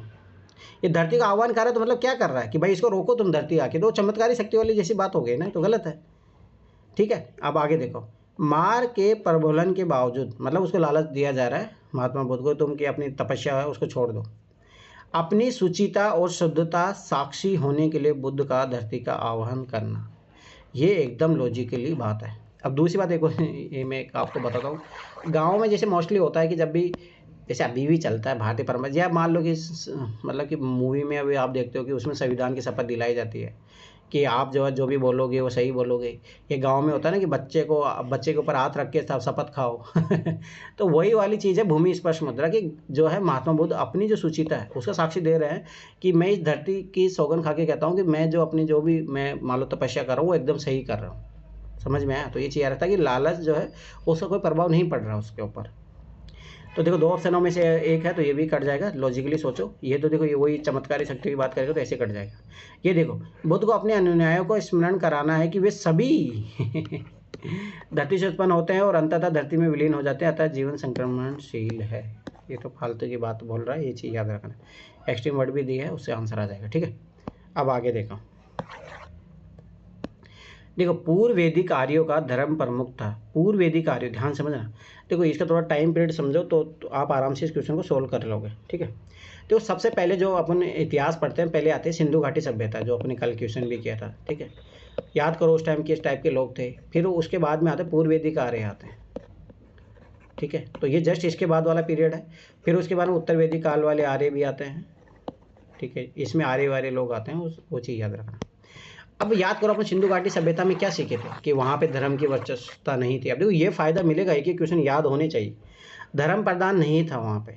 ठीक है, और वहाँ पे जो भी पूजा हो रही थी, याद करो मैंने बताया था प्रकृति को प्रतीकात्मक मान के हो रहा था। ठीक है, दूसरी बात वहाँ पे ऐसे मंदिर पूजा इस टाइप के बड़े बड़े मंदिर भी देखने को नहीं मिलते हैं। तो उसी टाइम की बात कर रहा है। तो मुझे बताओ सबसे पहले भाई, देखो दो ऑप्शन तो यहाँ पे सिमिलर है, उस तरीके से भी कर सकते हो आप। देखो प्रकृति पूजा और प्रकृति पूजा। दूसरी बात देखो पीछे से ये दो सिमिलर मिल रहे हैं, कॉमन कौन सा मिला? Answer C. इस तरीके से भी कर सकते हो, वो तो एक तरीका, पर मैं लॉजिकली भी बताता हूँ, ध्यान से समझना। पहली बात ये देखो मूर्ति पूजा नो, वहाँ पे इस टाइप के मंदिर अपने पता है कि ज़्यादा मंदिर नहीं मिलते हैं। ठीक है, तो मूर्ति पूजा नहीं होगी तो स्वाभाविक सी बात है वहाँ पे क्या भक्ति भी नहीं होगी। बस सिंपल सा लॉजिक सोचो। ठीक है, पर अपने को पता है कि यज्ञ तो उस टाइम भी होता था, प्रकृति की पूजा होती थी, लोग यज्ञ करते थे। यज्ञ लोग करते थे ओनली जो है जैसे भाई बारिश अच्छी से हो जाए। ठीक है, देवताओं को आशीर्वाद के रूप के में करते थे, ये चीज़ याद रखना। ठीक है, अब देखो एक तो ये चीज़ है। अब ये थोड़ा बेसिक जो आप पिछले 2011-12 के क्वेश्चनों का नॉलेज रखोगे उससे भी आराम से हो जाएगा। ठीक है, दूसरी बात एक चीज़ याद रखना कि भक्ति जो शुरुआत होती है मोस्टली वो याद रखना गुप्त काल में शुरू होती है। उसी टाइम मंदिर बनना शुरू होते हैं, ये चीज़ याद रखना। गुप्त काल में ये जो है भक्ति मंदिर ये मूर्ति पूजा सब उसी टाइम शुरू होती है। ठीक है, तो ये चीज़ याद रखना। ठीक है, दूसरी बात देखो अपने को पता है कि प्रकृति पूजा यज्ञ उस टाइम होती थी, उस टाइम क्योंकि पहली बात है लौकिक धर्म था। ठीक है, याद रखना पारलौकिक चीज़ों पर विश्वास नहीं करेगा। ठीक है, नए आध्यात्मिक उत्थान मोक्ष उनकी बातें करेगा, ये चीज़ याद रखना। कबीलाई जीवन था भाई, पूर्व वैदिक आर्य को जन्म कैसा था? बहुदेववाद था, मतलब बहुत सारे देवताओं को मानते थे। कबीलाई जीवन था, प्रमुख देवता इंद्र था, जो कौन था? जो किलों को तोड़ने वाला, किलों को पराजित करने वाला, पुरंदर भी बोला जाता है इसको। ठीक है, तो ये चीज़ याद रखना। थोड़ा बहुत बेसिक नॉलेज भी रखो, परंतु याद रखो तो बेसिक कॉन्सेप्ट याद रखना।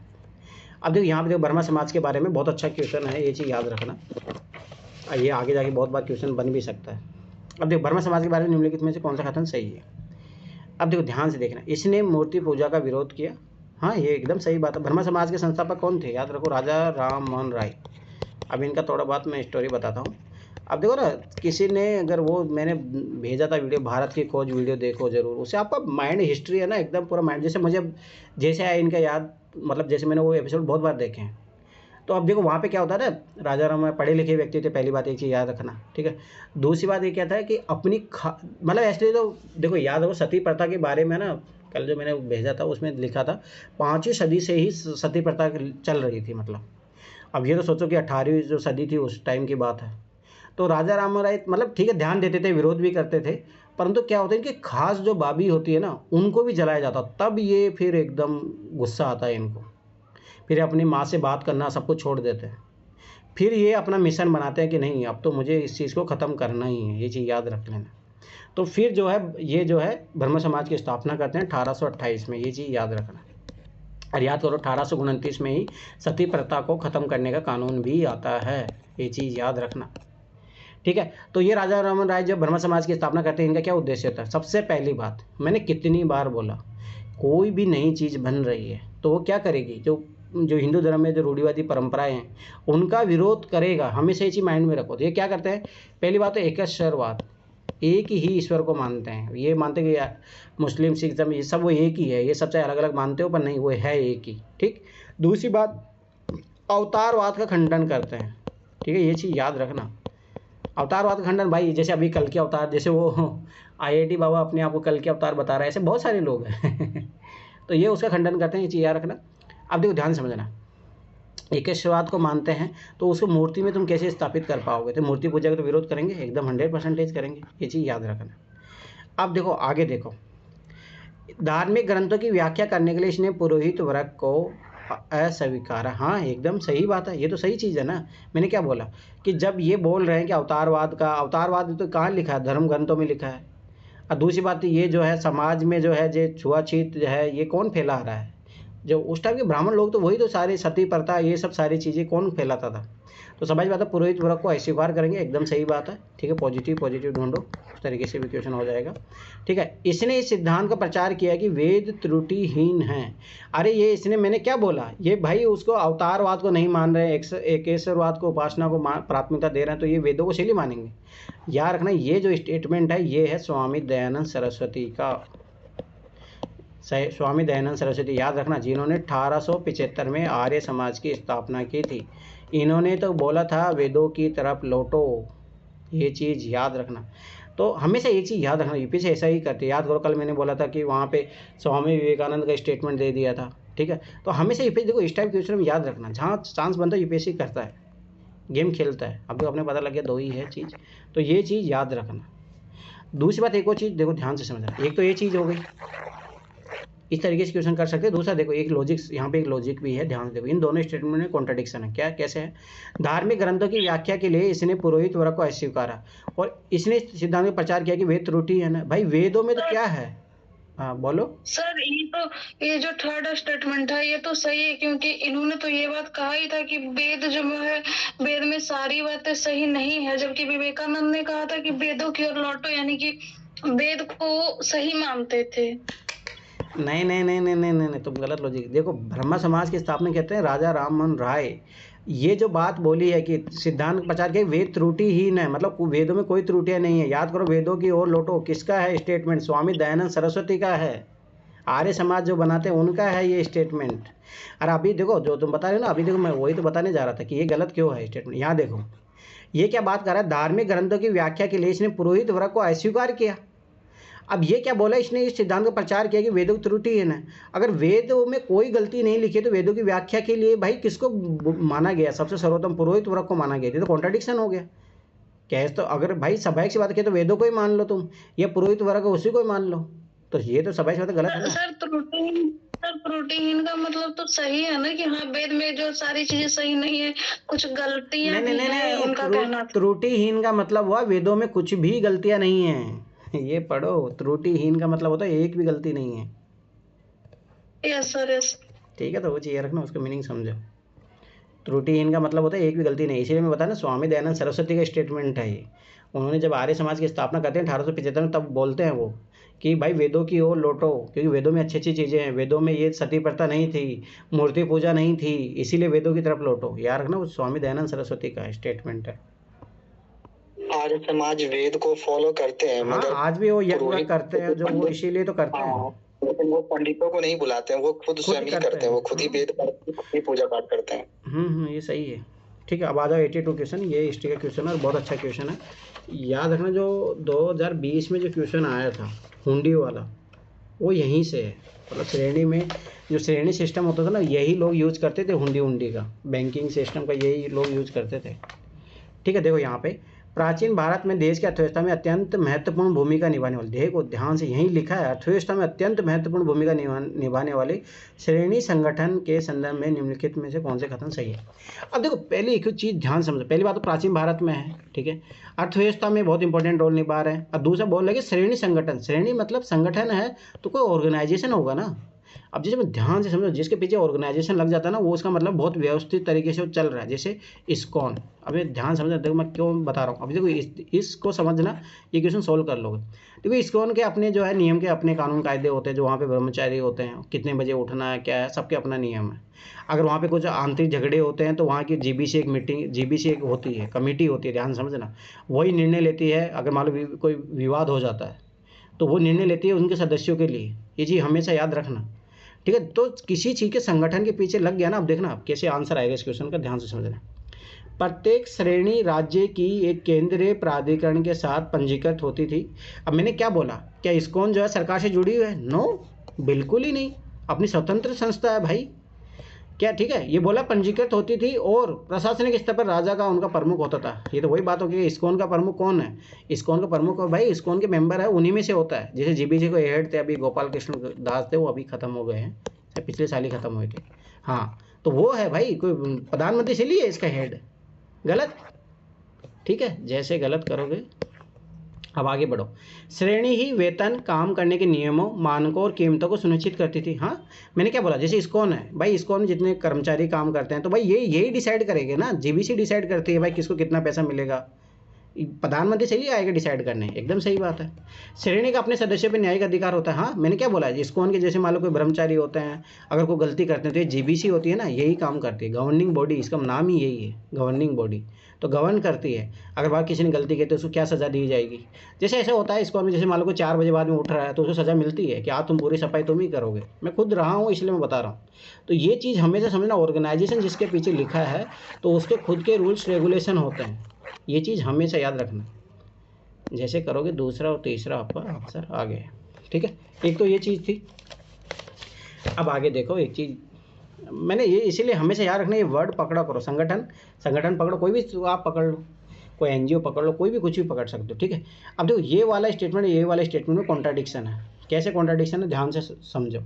और इसमें भी कॉन्ट्राडिक्शन है, ठीक है। देखो पहले क्या बोला, प्रत्येक श्रेणी राज्य के केंद्रीय प्राधिकरण के साथ पंजीकृत होती थी। पहली बात तो ये चीज़ समझो, एक्सट्रीम स्टेटमेंट है। इसका एक और चीज़ मैं एग्जांपल बताता हूँ, ध्यान से समझना। जो एनजीओ होती है ना, एनजीओ, याद रखना, बहुत सारी एनजीओ ऐसी होती है जो सरकार के साथ होती है, रजिस्टर्ड होती है, बहुत सारी जो है नहीं होती है।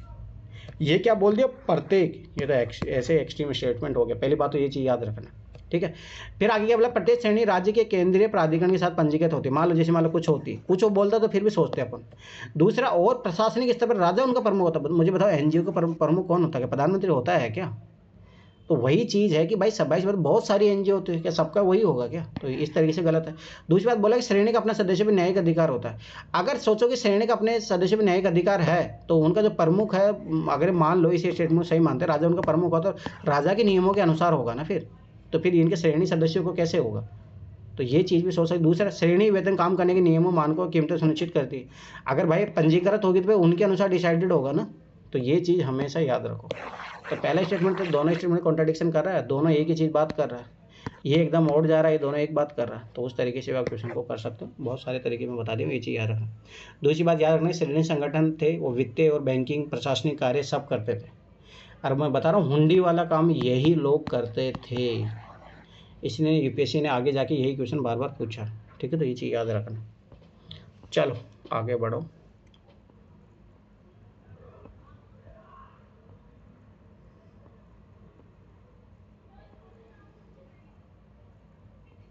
और कोई क्वेश्चन आई थिंक कंप्लीट हो गया,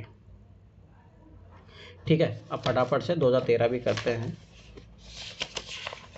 और कोई क्वेश्चन नहीं है ना इसमें?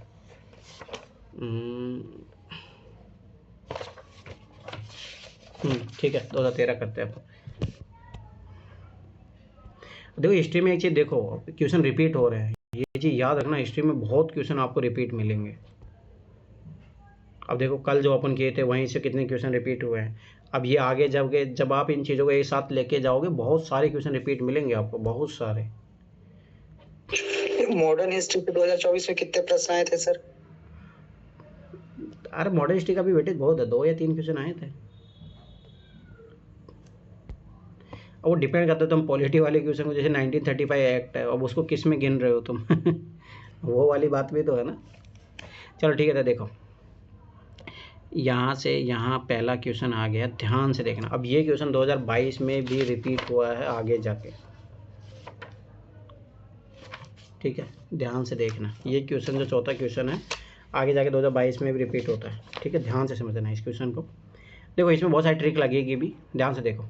भारतीय शिला वास्तु के इतिहास के संदर्भ में निम्नलिखित कथनों पर विचार कीजिए, ठीक है, इंग्लिश में पढ़ो। रॉक कट, ये बहुत इंपॉर्टेंट, मैं कितनी बार बोला क्वेश्चन से। रॉक कट जो मतलब याद करोगे, पहाड़ों को काट कर बनाए जाते थे, उनके बारे में बात कर रहा है, ठीक है। अब सबाई सी बात है, निम्नलिखित कथनों पर विचार कीजिए। अब देखो ये ट्रिक सीखना है इसमें। देखो बादामी की गुफाएं भारत की प्राचीनतम अवशिष्ट शैलकृत गुफाएं हैं। अब देखो ये इजीली रिप्लेसेबल है, बादामी की गुफा की जगह और कोई कुछ हो सकता है, ठीक है। तो ये चीज़ सबाई सी बात है, ये फैक्ट है, ध्यान समझना, ये फैक्ट है। आगे देखो, बाराबर की शैलकृत गुफाएं, ठीक है, सम्राट चंद्रगुप्त मौर्य, अब ध्यान से समझना, यहाँ पे अशोक की जगह आराम से रिप्लेस किया जा सकता है, द्वारा मूलतः आजीविकों के लिए बनवाई गई थी। ये मूलतः वर्ड तो ऐसे ही गलत है भाई, मूलतः वर्ड याद रखना। ये चीज़ मेरा 2023 में इसी लॉजिक पे ये क्वेश्चन सही हुआ था, याद करो। मूलतः वर्ड है, दो से दूसरा काटोगे तो ऐसे गया ये काम से। दूसरी बात फैक्ट है। आगे देखो, एलोरा में गुफाएं विभिन्न धर्मों के लिए बनाई गई थी। अब ये बात तो सही है, पर ये भी फैक्ट है, एलोरा की जगह कोई चेंज किया जा सकता है। तो याद करो, तीन फैक्ट है तो एक सही होगा, ठीक है। उस तरीके से भी आप दो ऑप्शन काट सकते हो, दूसरा ऐसे भी कट रहा था। अब देखो ध्यान से समझना, अब इन दो भाई ये तो अपने को पता लग गया, ठीक है, ये तो ऐसे गलत है, मूलतः कांड भी है। दूसरी बात चंद्रगुप्त मौर्य की जगह अशोक मौर्य हो सकता है।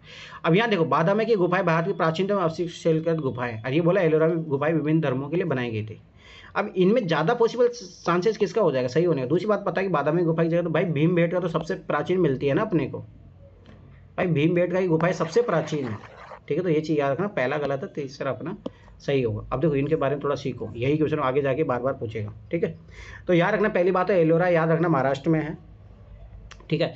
यहाँ पे हाँ विभिन्न धर्मों की मिलती है, किस किस की, बौद्धिज्म की मिलती है, जैनिज्म की मिलती है और हिंदू की मिलती है, ठीक है। तो ये चीज़ याद रखना, यही क्वेश्चन आगे जाके बनेगा, ठीक है। अब आगे देखो यहाँ देखो, बाराबर की शैलकृत गुफाएं सम्राट चंद्रगुप्त मौर्य, नो चंद्रगुप्त मौर्य नहीं है, याद रखना अशोक है, ठीक है। क्या मौर्य द्वारा मूलतः आजीविकों के लिए बनाया गया था, ठीक है। और याद रखना बाराबर की जो शैलकृत गुफाएं याद रखना बिहार में है, ये चीज़ याद रखना पहली बात, ठीक है। दूसरी बात एक चीज़ ये भी आपको याद रखना है कि जो अशोक बाद में याद करो धमकी नीति अपना लेता था, तो सबके कल्याण के काम करता है, तो ये चीज़ भी थोड़ा माइंड में रखना, ठीक है। बादामी की गुफाएं तो याद रखना ये गलत है, बादामी गुफाएं यार फिर भी देखो ये भी समझ लो, बादामी की जो गुफाएं कर्नाटक में है। दूसरी बात ये जो 6वीं से 8वीं सेंचुरी में बनाई जाती है चालुक्यों के द्वारा, ये चीज़ याद रखना, ठीक है। दूसरी बात इसकी जगह क्या है, भीमबेटका, याद रखना भीमबेटका की गुफाएं सबसे पुरानी है, कहाँ पे हैं, MP में है, ये चीज़ याद रखना। ये अब देखो ये तीनों जो ये क्वेश्चन जो है ना आगे जाके 2022 में क्वेश्चन बना, आगे जाके भी मिलेगा, एलोरा का क्वेश्चन आपको मिलेगा, तो ये चीज़ याद रखना। ये छोटे छोटे कॉन्सेप्ट तैयार करते चलो। अब आ जाओ यहाँ पे, ध्यान से समझना, ये कितना मतलब मेरा समझ, देखो यूपीएससी कैसे आप ये चीज़ समझो, नॉलेज से इन क्वेश्चनों को सही नहीं कर सकते आप, ये चीज़ समझो। आप क्या पढ़ोगे भाई, क्या क्या पढ़ लोगे आप लोग, खुद ही सोचो। तो कॉमन सेंस डेवलप करो, यूपीएससी खुद ही चाहता है भाई ये चीज़ करना सीखो आप लोग। भारत की यात्रा करने वाले चीनी यात्री युआन चोंग जो भी है, हेन सांग, तो ये चीज़ याद रखना, मैं याद करने का तरीका बताता हूँ। ये हेन है ना, हेन, तो ये हर्ष के काल में आया था, बस इतना याद रखना। अगर है ना भारत की खोज आप देखोगे तो उसमें दिया है भाई, वो लगभग 53-54 एपिसोड हो, बहुत आपका हिस्ट्री में आपका इंटरेस्ट डेवलप हो जाएगा, ये चीज़ याद रखना, जरूर देखना। तो हर्ष का याद रखना, हर्ष काल में आया था, हर्ष कौन सी इसमें 7वीं सदी में था, याद रखना ये चीज़। और इसकी एक पुस्तक थी सीयूकी उन्होंने पुस्तक लिखी थी, उसी का ही ये क्वेश्चन बनाया है यूपीएससी ने, ठीक है। तो बस ये चीज़ याद रखना छोड़ो। अब आ जाओ इधर, भारतीय यात्रा करने वाले चीनी यात्री युआन चोंग हेनसिंग ने तत्कालीन भारत की सामान्य दशाओं और संस्कृति का वर्णन के संदर्भ में निम्नलिखित कथन में कौन सा कथन सही। अब ध्यान से देखना कैसे यूपीएससी सही करवाता क्वेश्चन। देखो, सड़क और नदी मार्ग लूट मार से पूरी तरह सुरक्षित था। अगर मान लो 1 मिनट के लिए अपनी इस स्टेटमेंट को सही मान लेते हैं, पहली बात मुझे बताओ, चलो ठीक है, हो सकता है सड़क पे चोरी नहीं हो रही, नदी मार्ग पे हो रही हो, यूपीएससी के पास कोई है प्रूफ, आप खुद ही सोचो। इस स्टेटमेंट को सही बनाने के लिए यूपीएससी को बहुत रिसर्च की जरूरत पड़ेगी, परंतु जैसे ही स्टेटमेंट गलत हो जाएगा तो कोई ज़रूरत नहीं है। लूटमार पूरी तरह सुरक्षित है, बहुत एक्सट्रीम वर्ड हो गया, ये चीज़ माइंड में रखो, ठीक है। गलत स्टेटमेंट बनाना बहुत ईजी है, याद रखना सही स्टेटमेंट बनाना बहुत मुश्किल होता है। इसलिए यूपीएससी मोस्टली जो है गलत स्टेटमेंट बनाती है जहाँ से क्वेश्चन बनता है, ये चीज़ याद रखना। अब सबसे बड़ी रोचक बात बताता हूँ, ये खुद ही है ना, खुद ही ये नौका में वीआर होके जा रहा था तो इसका खुद का सामान चोरी हो जाता है तो ये चीज़ भी याद रखना है। पहला काटो आंसर आ गया, ठीक है, तो ये चीज़ याद रखना, उसका खुद का सामान चोरी हो जाता है, ठीक है। आगे देखो, जहाँ तक अपराधों के लिए दंड का प्रश्न है, अग्नि हो गया, जल व विष द्वारा सत्य परीक्षा दिया जाना ही किसी भी व्यक्ति की निर्दोषता अथवा दोष के निर्णय का साधन थे। अब मैं इसका एक और चीज़ बताता हूँ, ध्यान समझना। देखो कितना बड़ा मतलब गंदा मजाक था उस टाइम के। जैसे देखो इसमें जैसे ठीक है सबको अपराधों की सज़ा मिलती थी, ठीक है। अरे हाँ, एक और चीज़ ये सोचो, अपराध हो रहे हैं, अपराध हो रहे तो ये बोल रहा है कि पूरी तरह जो लूटमार से वो थे सुरक्षित। मुझे बताओ, पूरी तरह लूटमार से सुरक्षित है, इसका मतलब अपराध थे ही नहीं। ये तो मतलब भाई सबाई सी बात है, कौन सा वो क्या बोलते हैं, राम राज्य आ गया। राम राज्य आ गया तो फिर अपराध कहाँ से हो रहे हैं, फिर दंड कहाँ से हैं, इसका मतलब अपराध तो होते थे, फिर चोरी भी होगा। ये भी लॉजिक लगा सकते हो, तो पहला दूसरा तो इस तरीके से साथ में भी नहीं आएगा, ठीक है। ये भी चीज़ याद रखना। अब देखो एक और चीज़ मैं बताता हूँ इसके बारे में, वर्णाश्रम सिस्टम के अनुसार था। अगर ब्राह्मण ने कोई चोरी किया, कुछ मालूम मर्डर किया, तो उसको क्या करना होता था, जल की परीक्षा देनी होती थी। देखो कितना ही लॉजिकल है। अब जो नीचे कास्ट होती थी उनको देना पड़ता था विष खा के। विष खा के अगर आप सोचो जहर खा के जीवित रहेगी तो आपने वो चोरी नहीं की मतलब समझ रहे, ये लॉजिकल। आप इस आग में कूद जाओ, अगर बच गए तो आपने चोरी नहीं की। कितनी गलत बात है, ठीक है। तो ये चीज़ याद रखना, हाँ ये बात सही है। व्यापारी द्वारा नौगाटों और नारकों पर शुल्क दिया जाता। मुझे बताओ, टैक्स सिस्टम, टैक्स कलेक्शन तो होता ही था ना, तभी तो राज्य महाराजाओं की संपत्तियाँ चलती थी। तो भाई कहाँ से जो टैक्स तो वसूलेंगे ना, हाँ एकदम सही बात है, ये चीज़ याद रखना। दूसरी बात याद रखना, जनरल स्टेटमेंट है, कोई वो एक्सट्रीम स्टेटमेंट नहीं दिया है, ये चीज़ याद रखना, ठीक है। आगे बढ़ो, इसमें से और कोई क्वेश्चन नहीं है।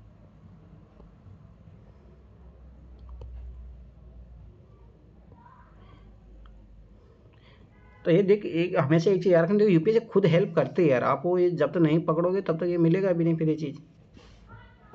आ जाओ इधर,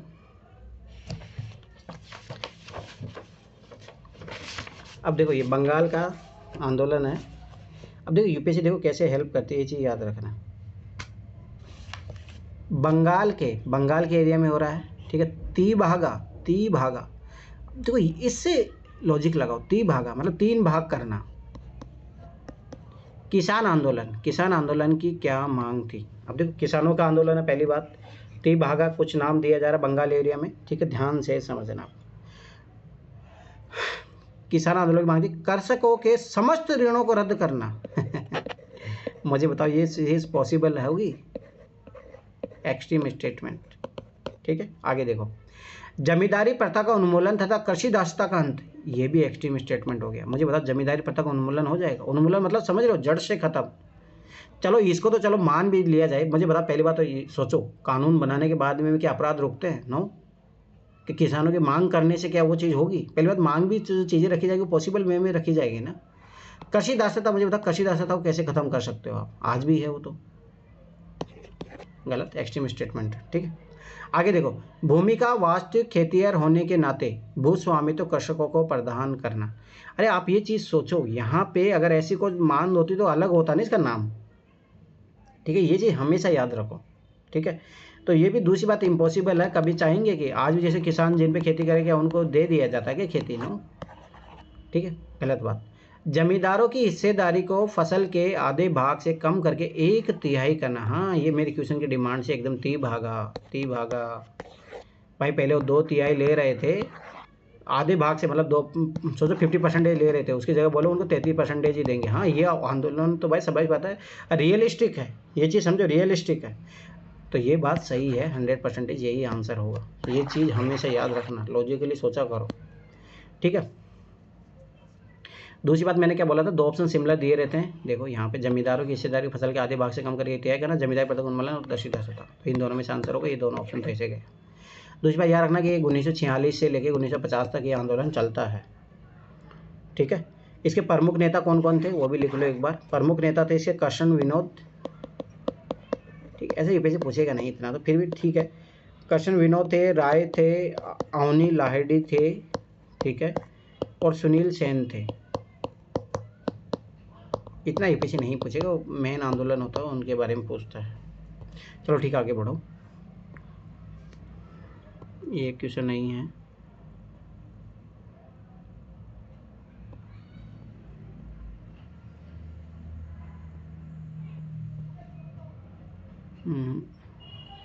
आ जाओ इधर।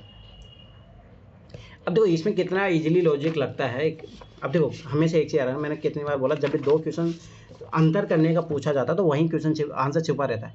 कुछ शैलकृत बौद्ध गुफाओं को चैत्य कहते हैं जबकि अन्य को विहार, दोनों में क्या अंतर है? तो याद रखना दोनों को इंटरचेंज करके दिया होगा, तो यही दो ऑप्शन था, दो ऑप्शन तो ऐसे चले गए आपके, आंसर इन दोनों में से ही होगा। ठीक है, क्योंकि जस्ट उल्टा घुमा के बात बोल रहा है। चलो देखो दोनों में कोई वस्तु पर अंतर ही नहीं होता है तो फालतू बात हो गया। तो अंतर पूछा तभी तो कुछ तो अंतर होगा, तभी तो पूछा है ना। तो ये लॉजिकल बात होगी। अब देखो भाई उसके पास भी ऑप्शन बनाने के सीमित ऑप्शन रहते हैं। मैं कितनी बार बोल रहा हूँ, एग्जामिनर ज़्यादा दिमाग नहीं लगाता भाई, पीएचडी नहीं करना उसको एक क्वेश्चन पे। चैत्य गुफा के दूर के सिरे पर स्थित होता है जबकि विहार गुफा का अक्षय कक्ष होता है। ये सब फालतू बात है। तो पहली बात याद रखो, दो ही ऑप्शन सेम है तो इन्हीं में से होगा। अब इनमें से कौन सा होगा लॉजिकली, अब ये सोचना अपने को।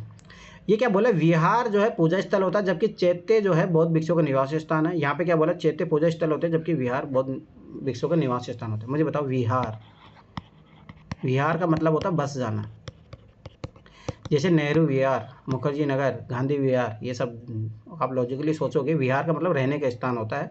चैत्य याद करो, चैत्य घर पूजा के घर तो होते थे बौद्धिज्म में, अगर आप देखोगे तो चैत्य पूजा के स्थल है जबकि विहार जो है बौद्ध भिक्षुओं का निवास स्थान है। एनसीईआरटी में पूरे की इमेज देके भी इन क्वेश्चन के बारे में दिया गया है, ये चीज़ याद रखना। विहार का मतलब ये होता है, याद रखना, रहने योग्य। ठीक है, ये चीज़ याद रखना। अब आ जाओ इधर, ध्यान से देखो। निम्नलिखित में से कौन सा एक बौद्ध मत है निर्वाण की अवधारणा का सर्वश्रेष्ठ व्याख्या करता है? ध्यान से समझना। बौद्ध है, मैंने कितनी बार बोला, पहले हिंदू धर्म के खिलाफ आया था ये चीज़ लॉजिकली समझो। ठीक है, निर्वाण चलो ठीक है, मोक्ष तो होगा, परंतु मोक्ष क्या जो हिंदू धर्म में दिया गया वैसा होगा? नहीं, अलग होगा कुछ। ठीक है, अब ये चीज़ समझते हैं अपन। सबसे पहले धारणातीत मानसिक अवस्था। अब मैंने क्या बोला, बौद्धिज्म किस बात की बात करता है? मध्यम मार्ग। ठीक है, तो ये चीज़ फालतू की बात है।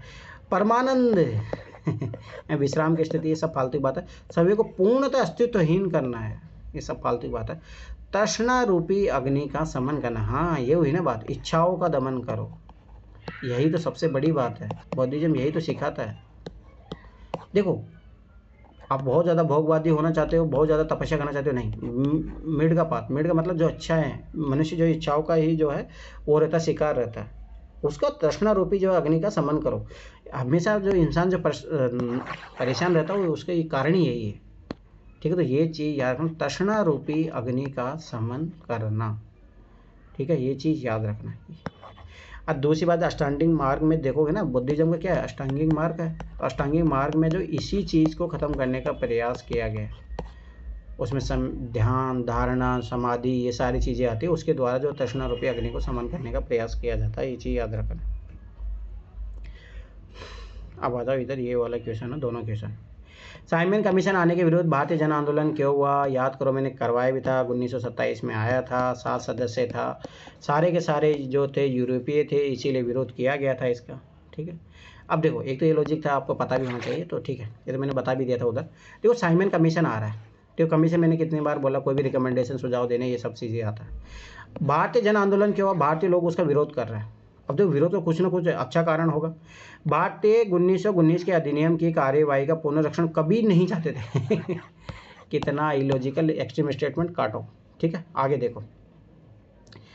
देखो ये चीज़ हमेशा ये चीज़ याद रखना कि ये चीज़ आपको मिलेगी कि फालतू की स्टेटमेंट बनाना, उसके लिए क्या करेगा वो बेचारा, कुछ तो करेगा ना।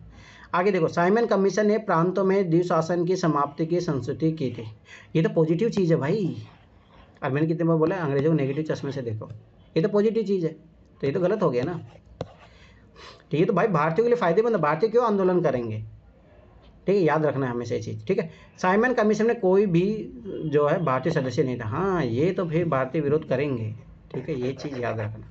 साइमन कमीशन ने देश के विभाजन का सुझाव दिया था। अरे 1947 में जाके विभाजन की बात आती है, तो इस तरीके से भी आप इस क्वेश्चन को सोल्व कर सकते थे।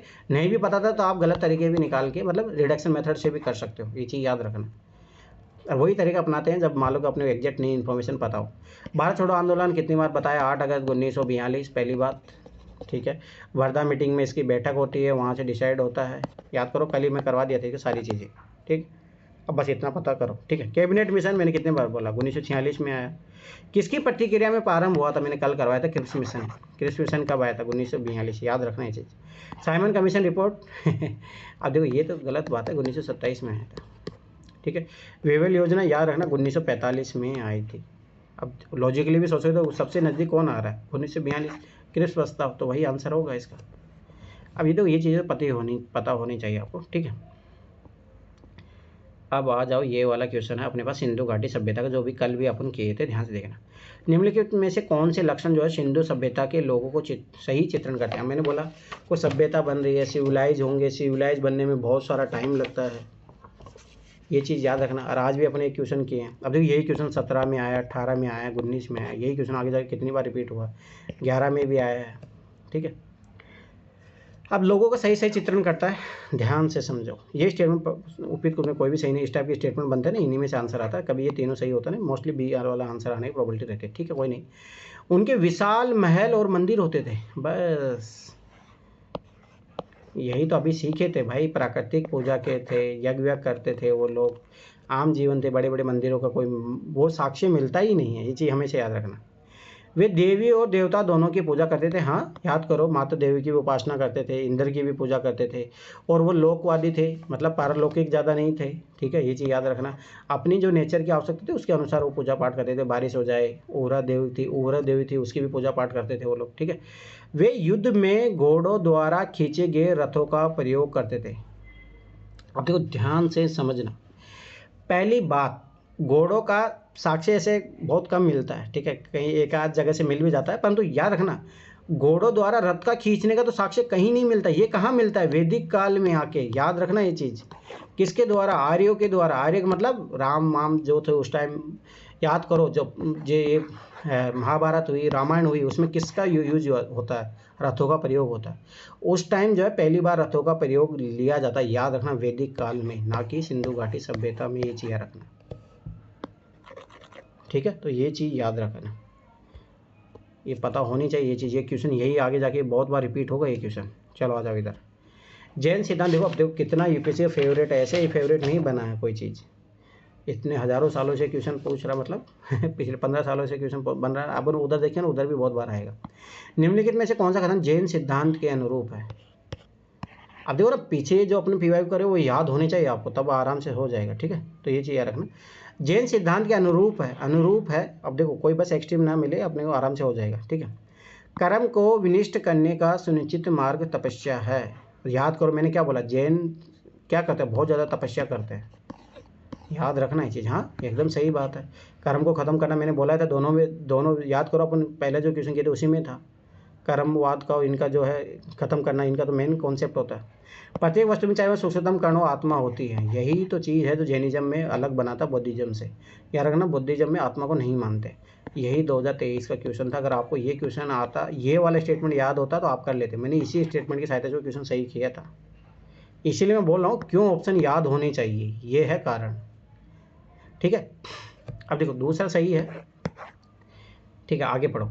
कर्म आत्मा का विनाशक है और अवश्य इसका अंत करना चाहिए। अब देखो ये वाला स्टेटमेंट और तीसरा स्टेटमेंट एक ही बात बोल रहा है, तो संपूरक स्टेटमेंट है। संपूरक मतलब पहला और तीसरा तो जरूर साथ में आएंगे, पहला तीसरा साथ में आएंगे, आंसर अपने पास क्या बचा, ठीक है। तो ये चीज़ याद रखना। दूसरी बात देखो, जैन सिद्धांत 3 है, त्रिरत्न वाला सिद्धांत होता है, सम्यक दर्शन, सम्यक ज्ञान और सम्यक चरित्र, ये चीज़ याद रखना, ठीक है। और उसके अलावा कोई क्वेश्चन नहीं, आगे बढ़ो। लोक लेखा संसार, ठीक है, ये आ जाओ। अब यहाँ से एक नई ट्रिक मिलेगी आपको, एक चीज़ याद रखना, समय का जहाँ पे ऐसा लिखा रहता है समकालीन होते हैं वो मोस्टली गलत होते हैं, ये चीज़ याद रखना है। हिस्ट्री में हमेशा याद रखना है चीज़, ठीक।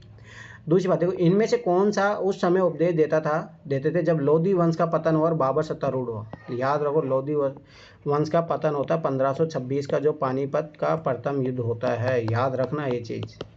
पानीपत का प्रथम युद्ध, यहाँ पे लोधी वंश का पतन होता है, किस किस के बीच में होता है, इब्राहिम लोधी और बाबर के बीच में, ठीक है। इब्राहिम लोधी और बाबर के बीच में होता है, जिसमें बाबर जीतता है और यहाँ से लोधी वंश का पतन होता है, ठीक।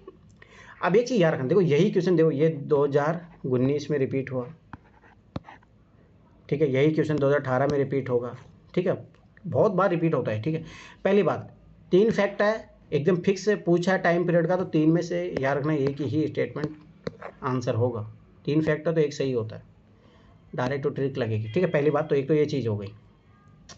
अब अपने को देखना है कि भाई उस टाइम का समकालीन कौन था। अब देखो ध्यान से समझो, ये है ना एक मैप भेजा हूँ, उसमें नहीं है तो मैं एक भेजूँगा जिसमें दिया है पूरा, जितने भी संत आए उनका टाइम पीरियड दिया है। ठीक है, वो बहुत ज़रूरी है, वो मैप याद रखना। ठीक है, अब देखो त्यागराज याद रखना कि ये 2019 में भी आया, 17वीं सदी में आता है। देखो यही डायरेक्ट 2019 में पिछले क्वेश्चन पूछा, 1767 से 1847 का इसका टाइम पीरियड होता है। ये कहाँ 15वीं सदी की बात है। थर्ड तो ऐसे गया अपना काम से। ठीक है, अब आगे देखो, दादू दयाल याद रखना कि अहमदाबाद में होते हैं, गुजरात वाले पार्ट में। याद रखना ये टाइम शुरू होता है इनका 1544 से लेकर 1603, मतलब ये बाद में आते हैं। और ये पूछ रहा है कि उस टाइम पीरियड का जब लोधी वंश का पतन हुआ तो उस टाइम कौन उपदेश दे रहा था। इससे जन्म ही अब हुआ है, उपदेश देना तो सबाई बात 15-20 साल बाद में देगा ना, तो ये तो गलत हो गया। दादू दयाल भी गया। ठीक है, 3 से पहले चला गया था, आंसर आ चुका है। याद रखना, देखो गुरु नानक याद रखना, गुरु नानक का जन्म होता है 1469 में। ठीक है, 1539 तक ये जीवित रहते हैं। तो भाई सबाई बात है, इस टाइम और पीरियड में तो उपदेश दे ही रहे होंगे ना। तो याद रखना यार, ये भी एकस्वरवाद को ही मानते थे। याद रखना, इन्होंने ही जो लंगर सेवा की शुरुआत की थी, ये चीज़ याद रखना। ये छोटी छोटी चीज़ें याद रखना, जितनी भी महान पर्सनैलिटी है उनके बारे में। चलो आगे बढ़ो। आओ इधर पहले 57 क्वेश्चन में। और याद रखना, देखो स्पेसिफिक क्वेश्चन था, स्पेसिफिक क्वेश्चन है तो भाई स्वाभाविक सी बात है। अब दूसरी बात 3 फैक्ट थे, 3 फैक्ट में से एक ही सही होगा। ठीक है, अभी देखो बहुत अच्छा क्वेश्चन है, ये चीज़ याद रखना। अब देखो मैं ये बता रहा था ना, जहाँ ये इस टाइप के स्टेटमेंट दे दे, ये कभी आंसर नहीं होंगे, ये 1 2 3 और ये। ठीक है, फिर भी देखो आप ऑब्जर्व किया करो। निम्नलिखित ऐतिहासिक स्थलों पर विचार कीजिए। बोला कि उपयुक्त स्थलों में से कौन सा भित्ति चित्रकला के रूप से जाना जाता है। भित्ति चित्रकला का मतलब होता है जो दीवारों पर चित्र बनाया जाता है। भित्ति मतलब अंदर की तरफ, याद रखना ये चीज़। ठीक है, तो इसका मीनिंग समझ लिया अपन। अब देखो मुझे बताओ, अजंता की गुफाएं हैं, एक चित्र भी मिल गया तो 100% सही हुआ। अजंता की गुफा अपने को पता है कि पहाड़ों को काट कर बनाई गई है। अजंता एलोरा याद रखो, दोनों महाराष्ट्र में है। अरे पहाड़ों को काट के बनाए, रॉक कट स्ट्रक्चर है। और रॉक कट स्ट्रक्चर याद करो, वहाँ पे फेमस ही क्यों है कि वहाँ पे अंदर जो है कलाकृतियाँ बनाई गई है। तो ये तो 100% होगा। लेपाक्षी मंदिर, भाई मंदिर कोई सा भी हो, याद रखना लेपाक्षी मंदिर की बात नहीं है। आप इंडिया में कोई से भी मंदिर में चले जाओ, उसमें ज़रूर कुछ ना कुछ चित्रकारी बना रहता है। आप इंडिया में कहीं पे भी चले जाओ, मंदिर का मतलब ही यही है, वहाँ ज़रूर होगा 100%, ये चीज़ याद रख लेना। ठीक है, तो ये हो गया।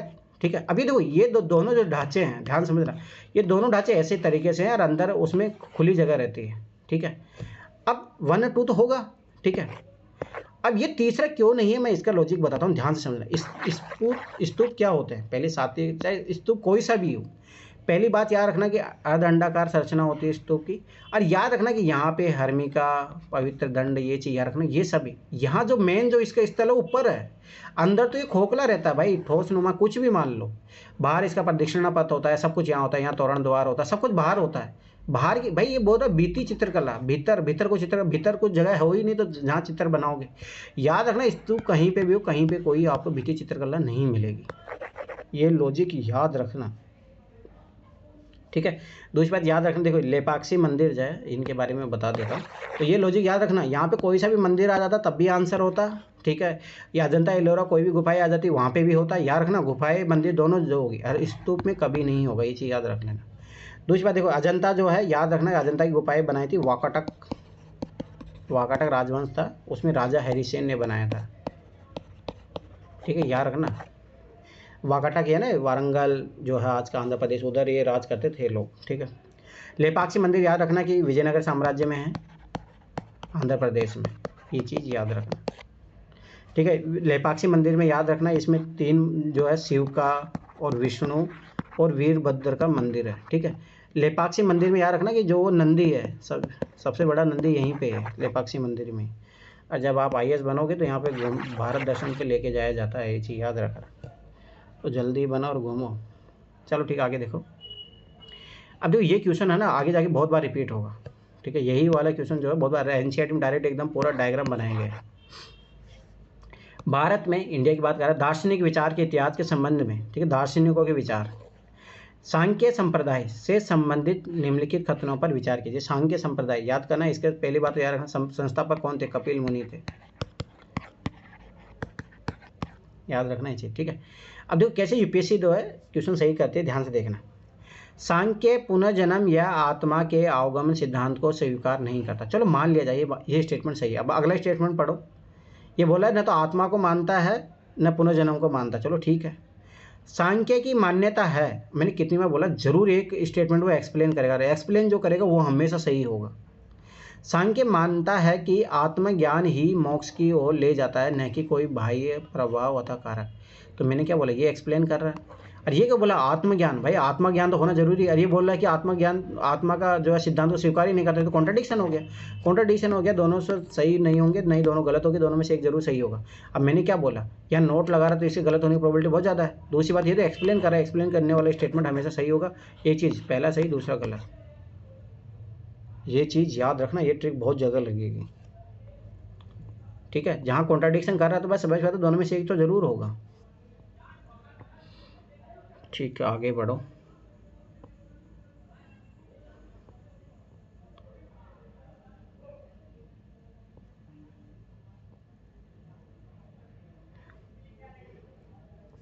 आगे बढ़ो, हो गया। अब ज़्यादा क्वेश्चन, एक आध क्वेश्चन और मिलेगा, ठीक है। आ जाओ, ये 2 क्वेश्चन आ गए।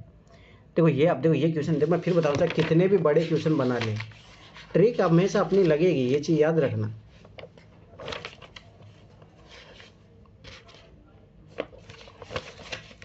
और जितना बड़ा क्वेश्चन होता है उतना इजी होता है, ये चीज़ याद रखना। देखो ध्यान से देखना, भारत के सांस्कृतिक इतिहास के संदर्भ में पहली बात याद रखना, खुद ही बोल दिया है। अब भाई ये क्यों लिखता है, ये चीज़ समझा करो आप। तो आर्ट एंड कल्चर की बात है, नृत्य एवं नाट्य कला की एक मुद्रा जिसे त्रिभंग कहा जाता है।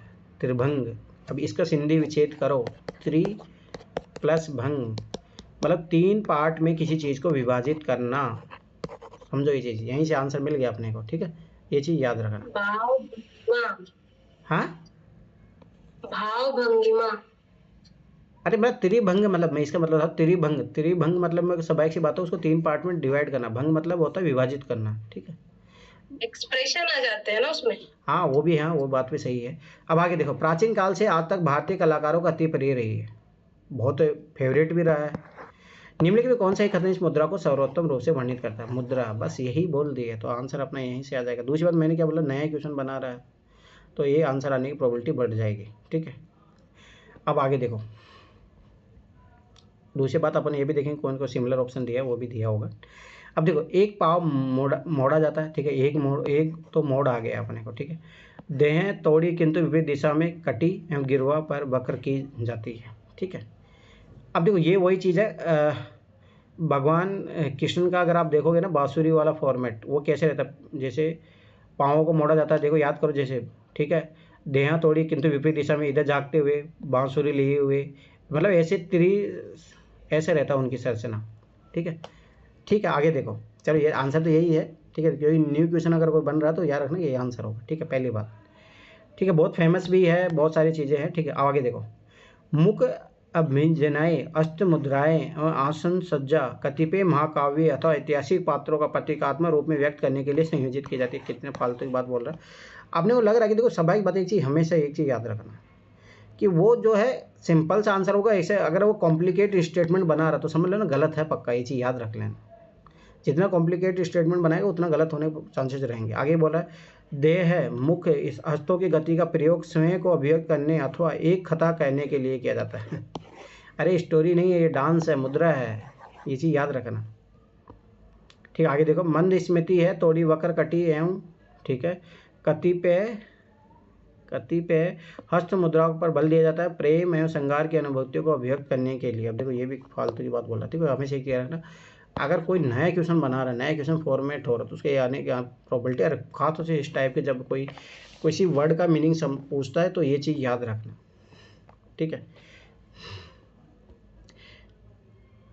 ठीक है। दूसरी बात एक चीज़ याद रखो, देखो एक वर्ड है, ठीक है, एक पाँव मोड़ा जाता है, मोड़े यहाँ पे जो मतलब है उसी का वही तो है, देह तोड़ी किंतु विपरीत दिशा में, कटी हुई गिरवा पर वक्र की जाती है। तो वही कृष्ण की जो मुद्रा है, कृष्ण भगवान की जो जितनी भी आप फोटो देखोगे ना उसमें यही वाला रूप रहता है। त्रिभंग मुद्रा यहीं से फेमस हुई है। ठीक है, आगे देखो ये क्वेश्चन देखो 2021 में भी आया, अभी बहुत बार रिपीट होगा। एनी बेसेंट, मैंने कल पूरा इसका स्टोरी बता दिया था कौन थी क्या थी सब कुछ। होम रूल आंदोलन प्रारंभ करने के लिए उत्तरदायी थी, हाँ एकदम 100% 1916 में होम रूल। ठीक है, याद रखो आयरिश होम रूल लीग से प्रभावित थी। ठीक है, ये चीज़ जरूर है, हाँ 100% सही है। ठीक है, आगे देखो इंडियन नेशनल कांग्रेस एक बार की अध्यक्षता थी, हाँ 1917 में बनी थी, याद रखना कलकत्ता अधिवेशन में। मैंने उस दिन में सिखाया था कि इसको रिवार्ड मिलता है क्योंकि ये गरम दल नरम दल को एक करवाती है, मुस्लिम लीग को भी वापस से उसमें ज्वाइन करवाती है। 1916 का जो अधिवेशन था इसीलिए इसको मिलता है। ये पहली महिला थी। ठीक है, तो तीसरा भी सही है। अब आ जाओ इधर।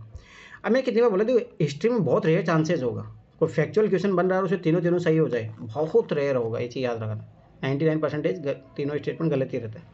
फिर भी पढ़ लेते हैं। थियोसोफिल सोसाइटी की संस्थापिका, मैं कितने में बोला, यहाँ पे आराम से चेंज किया जा सकता है भाई। संस्थापिका पहली बात याद रखना, थियोसोफिल सोसाइटी जो है पहली बात तो ये कहाँ पे बनती है याद रखना, ये बनाते हैं हेनरी स्टील ऑलकॉट जो है, स्थापना जो है न्यूयॉर्क में होती है। यहाँ बाद में जाके ये जरूर अध्यक्ष बनती है इसकी, ये चीज़ याद रखना, पर इसकी जो है स्थापना जो की जाती है मैडम ब्लास्की एवं कर्नल ऑलकॉट द्वारा की जाती है, ये चीज़ याद रखना। ये गलत होने की प्रोबेबिलिटी है। संस्थापिका फाउंडर मेंबर तो भाई सभी बात है, कुछ ना कोई दूसरा होगा। ठीक है, तो ये चीज़ याद रखना, दूसरा गलत है तो फर्स्ट और थर्ड सही हो गया। ठीक है, दूसरी उससे कुछ और जान लो, इसके द्वारा जो पत्रिका निकालती थी वो याद रखना कॉमनवेल्थ है। ठीक है, थोड़ा बहुत जानो। और ये याद रखना कि होम रूल आंदोलन मतलब स्वशासन की बात करता था, तो याद करो जब 1928 तक तो यही बातें चल रही थी, जब तक उसने पूर्ण स्वराज्य का, याद करो जब लाहौर अधिवेशन होता उसमें नहीं किया जाता तब तक यही चलता है। अभी देखो फैक्ट याद रखना तो कुछ चीज़ें तो आपको बहुत हेल्प मिलेगी। अब देखो हिल्बर्ट विल विवाद मैंने बताया था रिपन का, चलो ठीक है इसके पढ़ लो। देखो रिपन का जो काल होता है 1880 तक लेकिन 84 तक। रिपन को भारतीय दृष्टिकोण से पॉजिटिव माना जाता है, ये बहुत अच्छा व्यक्ति था क्योंकि उस टाइम ये मान के चलो कि सब राक्षस आ रहे थे, यह एक थोड़ा अच्छा काम करता है। ठीक है, एक तो याद करो प्रेस एक्ट जो 1878 में जो प्रेस पे प्रतिबंध आता है उसको हटाता है। ठीक है, दूसरी बार 1881 के काल में पंचायती राज लाता है, याद रखना ये चीज़, पंचायतों को पावर देता है, ये पंचायतों का जन्मदाता भी इसको बोला जाता है। ठीक है, ये जो हिल्बर्ट विल विवाद आया था 1883 में आया था, इसमें क्या होता है ध्यान समझा। देखो हिल्बर्ट बिल जो है विवाद हो रहा है तो कुछ ना कुछ मुद्दा होगा, दो पक्ष होंगे, हमेशा ये चीज़ सोचो। ठीक है, दो पक्ष होंगे। अब देखते हैं किस स्टेटमेंट में इस टाइप की बात की गई है। भारतीय द्वारा हथियार लेकर चलने पर कुछ प्रतिबंधों को लागू किया जाना, कुछ प्रतिबंध तो भाई समझ बात है, देखो नॉर्मल स्टेटमेंट बना रहे हो तो भाई कुछ प्रतिबंध का मतलब ही नहीं है ना। विवाद मैंने क्या बोला, दो पार्टी पक्ष होंगे, तो इसमें तो कुछ भाई एक भारतीयों की बात की गई है ना, कहाँ दो पक्ष है। ठीक है, आगे देखो भारतीय भाषाओं में प्रकाशित होने वाले समाचार पत्रों और पत्रिकाओं पर प्रतिबंध लागू किया जाना। ठीक है, अरे देखो बिल आया, ध्यान से समझो, बिल आया तो वो संसद में प्रस्तुत होगा, उस पर विवाद हुआ है तो संसद में डिस्प्यूट हुआ है, ये चीज़ समझो। गलत भाई, सभी सी बात है, अगर भाई उनको प्रतिबंध लगाना होता तो आराम से लगा देंगे ना, उनको क्या जरूरत है उस पर विवाद करने की, ये भी कोई मामला नहीं होगा।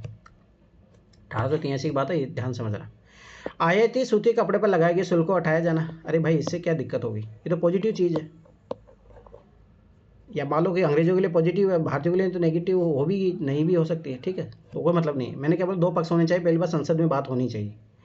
यूरोप के लोगों को मामले की सुनवाई करने के लिए भारतीय न्यायाधीशों को लगाई गई अयोग्यताओं को हटाया जाना, बस ये चीज़ होगी तो अंग्रेज आ जाएंगे एकदम, श्वेत विद्रोह भी बोलते हैं इसको, क्योंकि अंग्रेज सारे एक हो जाते हैं। क्योंकि इसने क्या किया था, भारतीयों को जो जज बनते थे वो पहले क्या होता, ध्यान समझना, भारतीय जज थे वो भारतीयों का ही बारे में, मतलब वो कोर्ट कचहरी में उन्हीं के बारे में जो है डिसीजन दे सकते थे। इसके बाद में क्या होने वाला था कि भारतीय जो जज है वो अंग्रेजों की भी सुनवाई कर सकते हैं। बस अंग्रेजों ऐसा लगता था कि भाई हम गोरी चमड़ी वाले लोग हैं, ये काले जो है कैसे हमारे बारे में निर्णय ले सकते हैं, इसका विरोध करते हैं। और याद रखना कि जो रिपन है इसी के कारण जब ये पारित नहीं हो पाता है तो रिपन यहाँ से छोड़ के चला जाता है। ठीक है, दूसरी बात यहाँ से ये भी सीखने को मिलता है, इसीलिए 1885 में फिर कांग्रेस की स्थापना होती है कि अगर सब संगठित होके अगर अपन विद्रोह करें या विरोध करें तो कुछ चीज़ों का रिजल्ट निकलता है, जैसे इसमें हुआ। तो इसी कारण जो है कांग्रेस की स्थापना भी होती है, ये चीज़ याद रखना। तो ये स्टोरी थोड़ा याद रखना, आपको काम आएगी। चलो ठीक, आगे बढ़ो। अब कोई क्वेश्चन नहीं बचा है।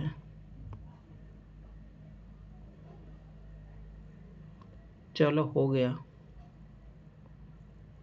हो गया, ठीक है।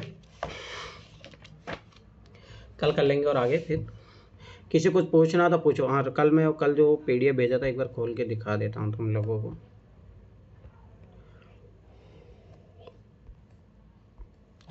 इसमें बहुत इंपॉर्टेंट चीज़ें, हाँ कुछ चीज़ें काम की नहीं है, परंतु कुछ कुछ चीज़ें तो बहुत इंपॉर्टेंट है।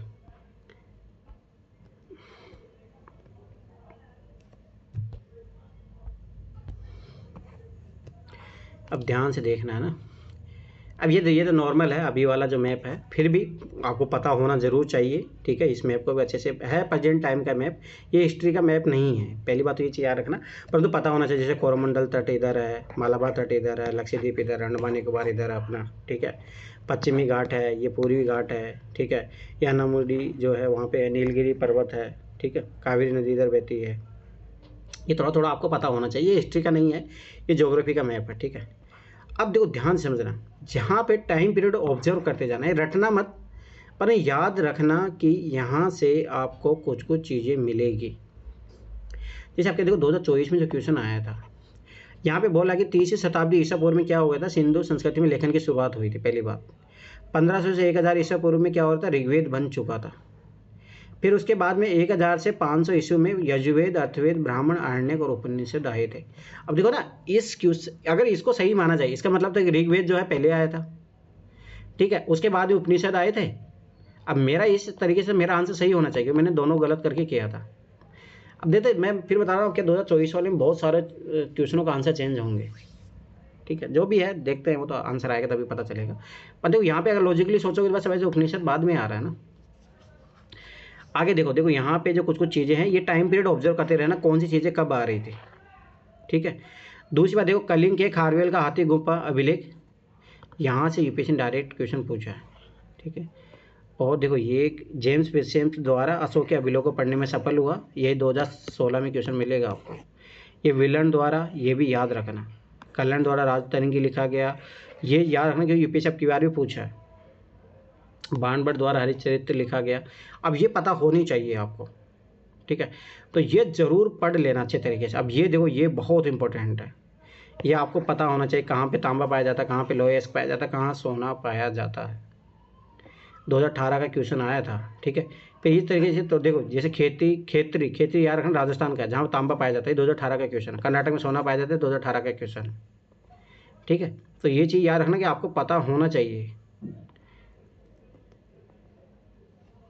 अब देखो मैं बता देता हूँ कुछ कुछ चीज़ें जहाँ से पर मैं फिर बता रहा हूँ, ये भी बहुत इंपॉर्टेंट है, बहुत इंपॉर्टेंट है यहाँ से। पर हाँ, हर चीज़ इंपॉर्टेंट नहीं है, बस ये चीज़ यार देखो, बुर्ज होम के बारे में यूपीएससी ने क्वेश्चन पूछा, ठीक है।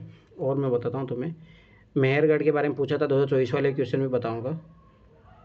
चिरांद के बारे में यूपीएससी ने क्वेश्चन पूछा है, ठीक है। उधर देखो मस्की के बारे में यूपीएससी ने क्वेश्चन पूछा है, ठीक है। तो ये सब याद रखना, ब्रह्मागिरी ये सब कहाँ, कर्नाटक में, ये सब चीज़ें याद रखना।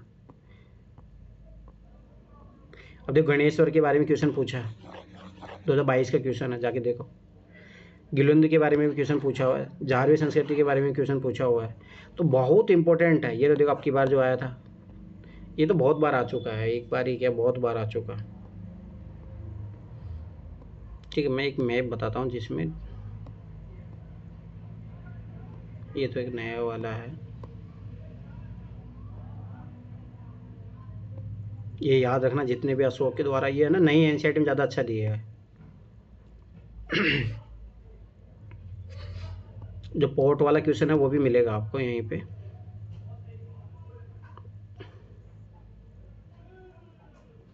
देखो हाँ ये रहा, देखो ना गिरनार, ये यूपीएससी ने पूछा था 2020 में, जाके देखना। गिरनार मतलब गुजरात। और एक पूछा था एमपी के बारे में, वो अगले मैप में मिलेगा। मस्की ये कर्नाटक है, याद रखना ये चीज़। ये भी बहुत बार, मतलब ये मैप तो आपको रटे हुए होना चाहिए, ये चीज़ याद रख लेना, मैप तो आपको रटे हुए होना चाहिए। 2-3 बार काम कर लोगे हो जाएगा काम, इसमें इतना ज़्यादा टाइम नहीं लगेगा।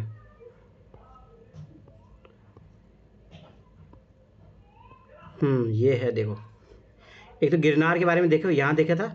अब देखो एक और चीज़ याद रखना, विदिशा ये पूछा था, विदिशा एमपी में है, ये चीज़ यूपीएससी ने पूछी है 2020 का क्वेश्चन जाके देखे ना। तो अब देखो ये है ना यहाँ पे कोई, अब ये देखो अरकामेडू, ये यूपीएससी ने पूछा, पोर्ट है ये, याद आया। अब देखो ये कि मैप से 2-2 3-3 क्वेश्चन बन रहे हैं। क्या बोल रहे थे, बोलो अब। अभिलेख है ना कोई विदिशा में? हो सकता है जो भी है, मतलब मैं बता रहा हूँ कि उसने ये पूछा था विदिशा कहाँ का है, मतलब प्रेजेंट में विदिशा किसको बोला जाता है, एमपी को।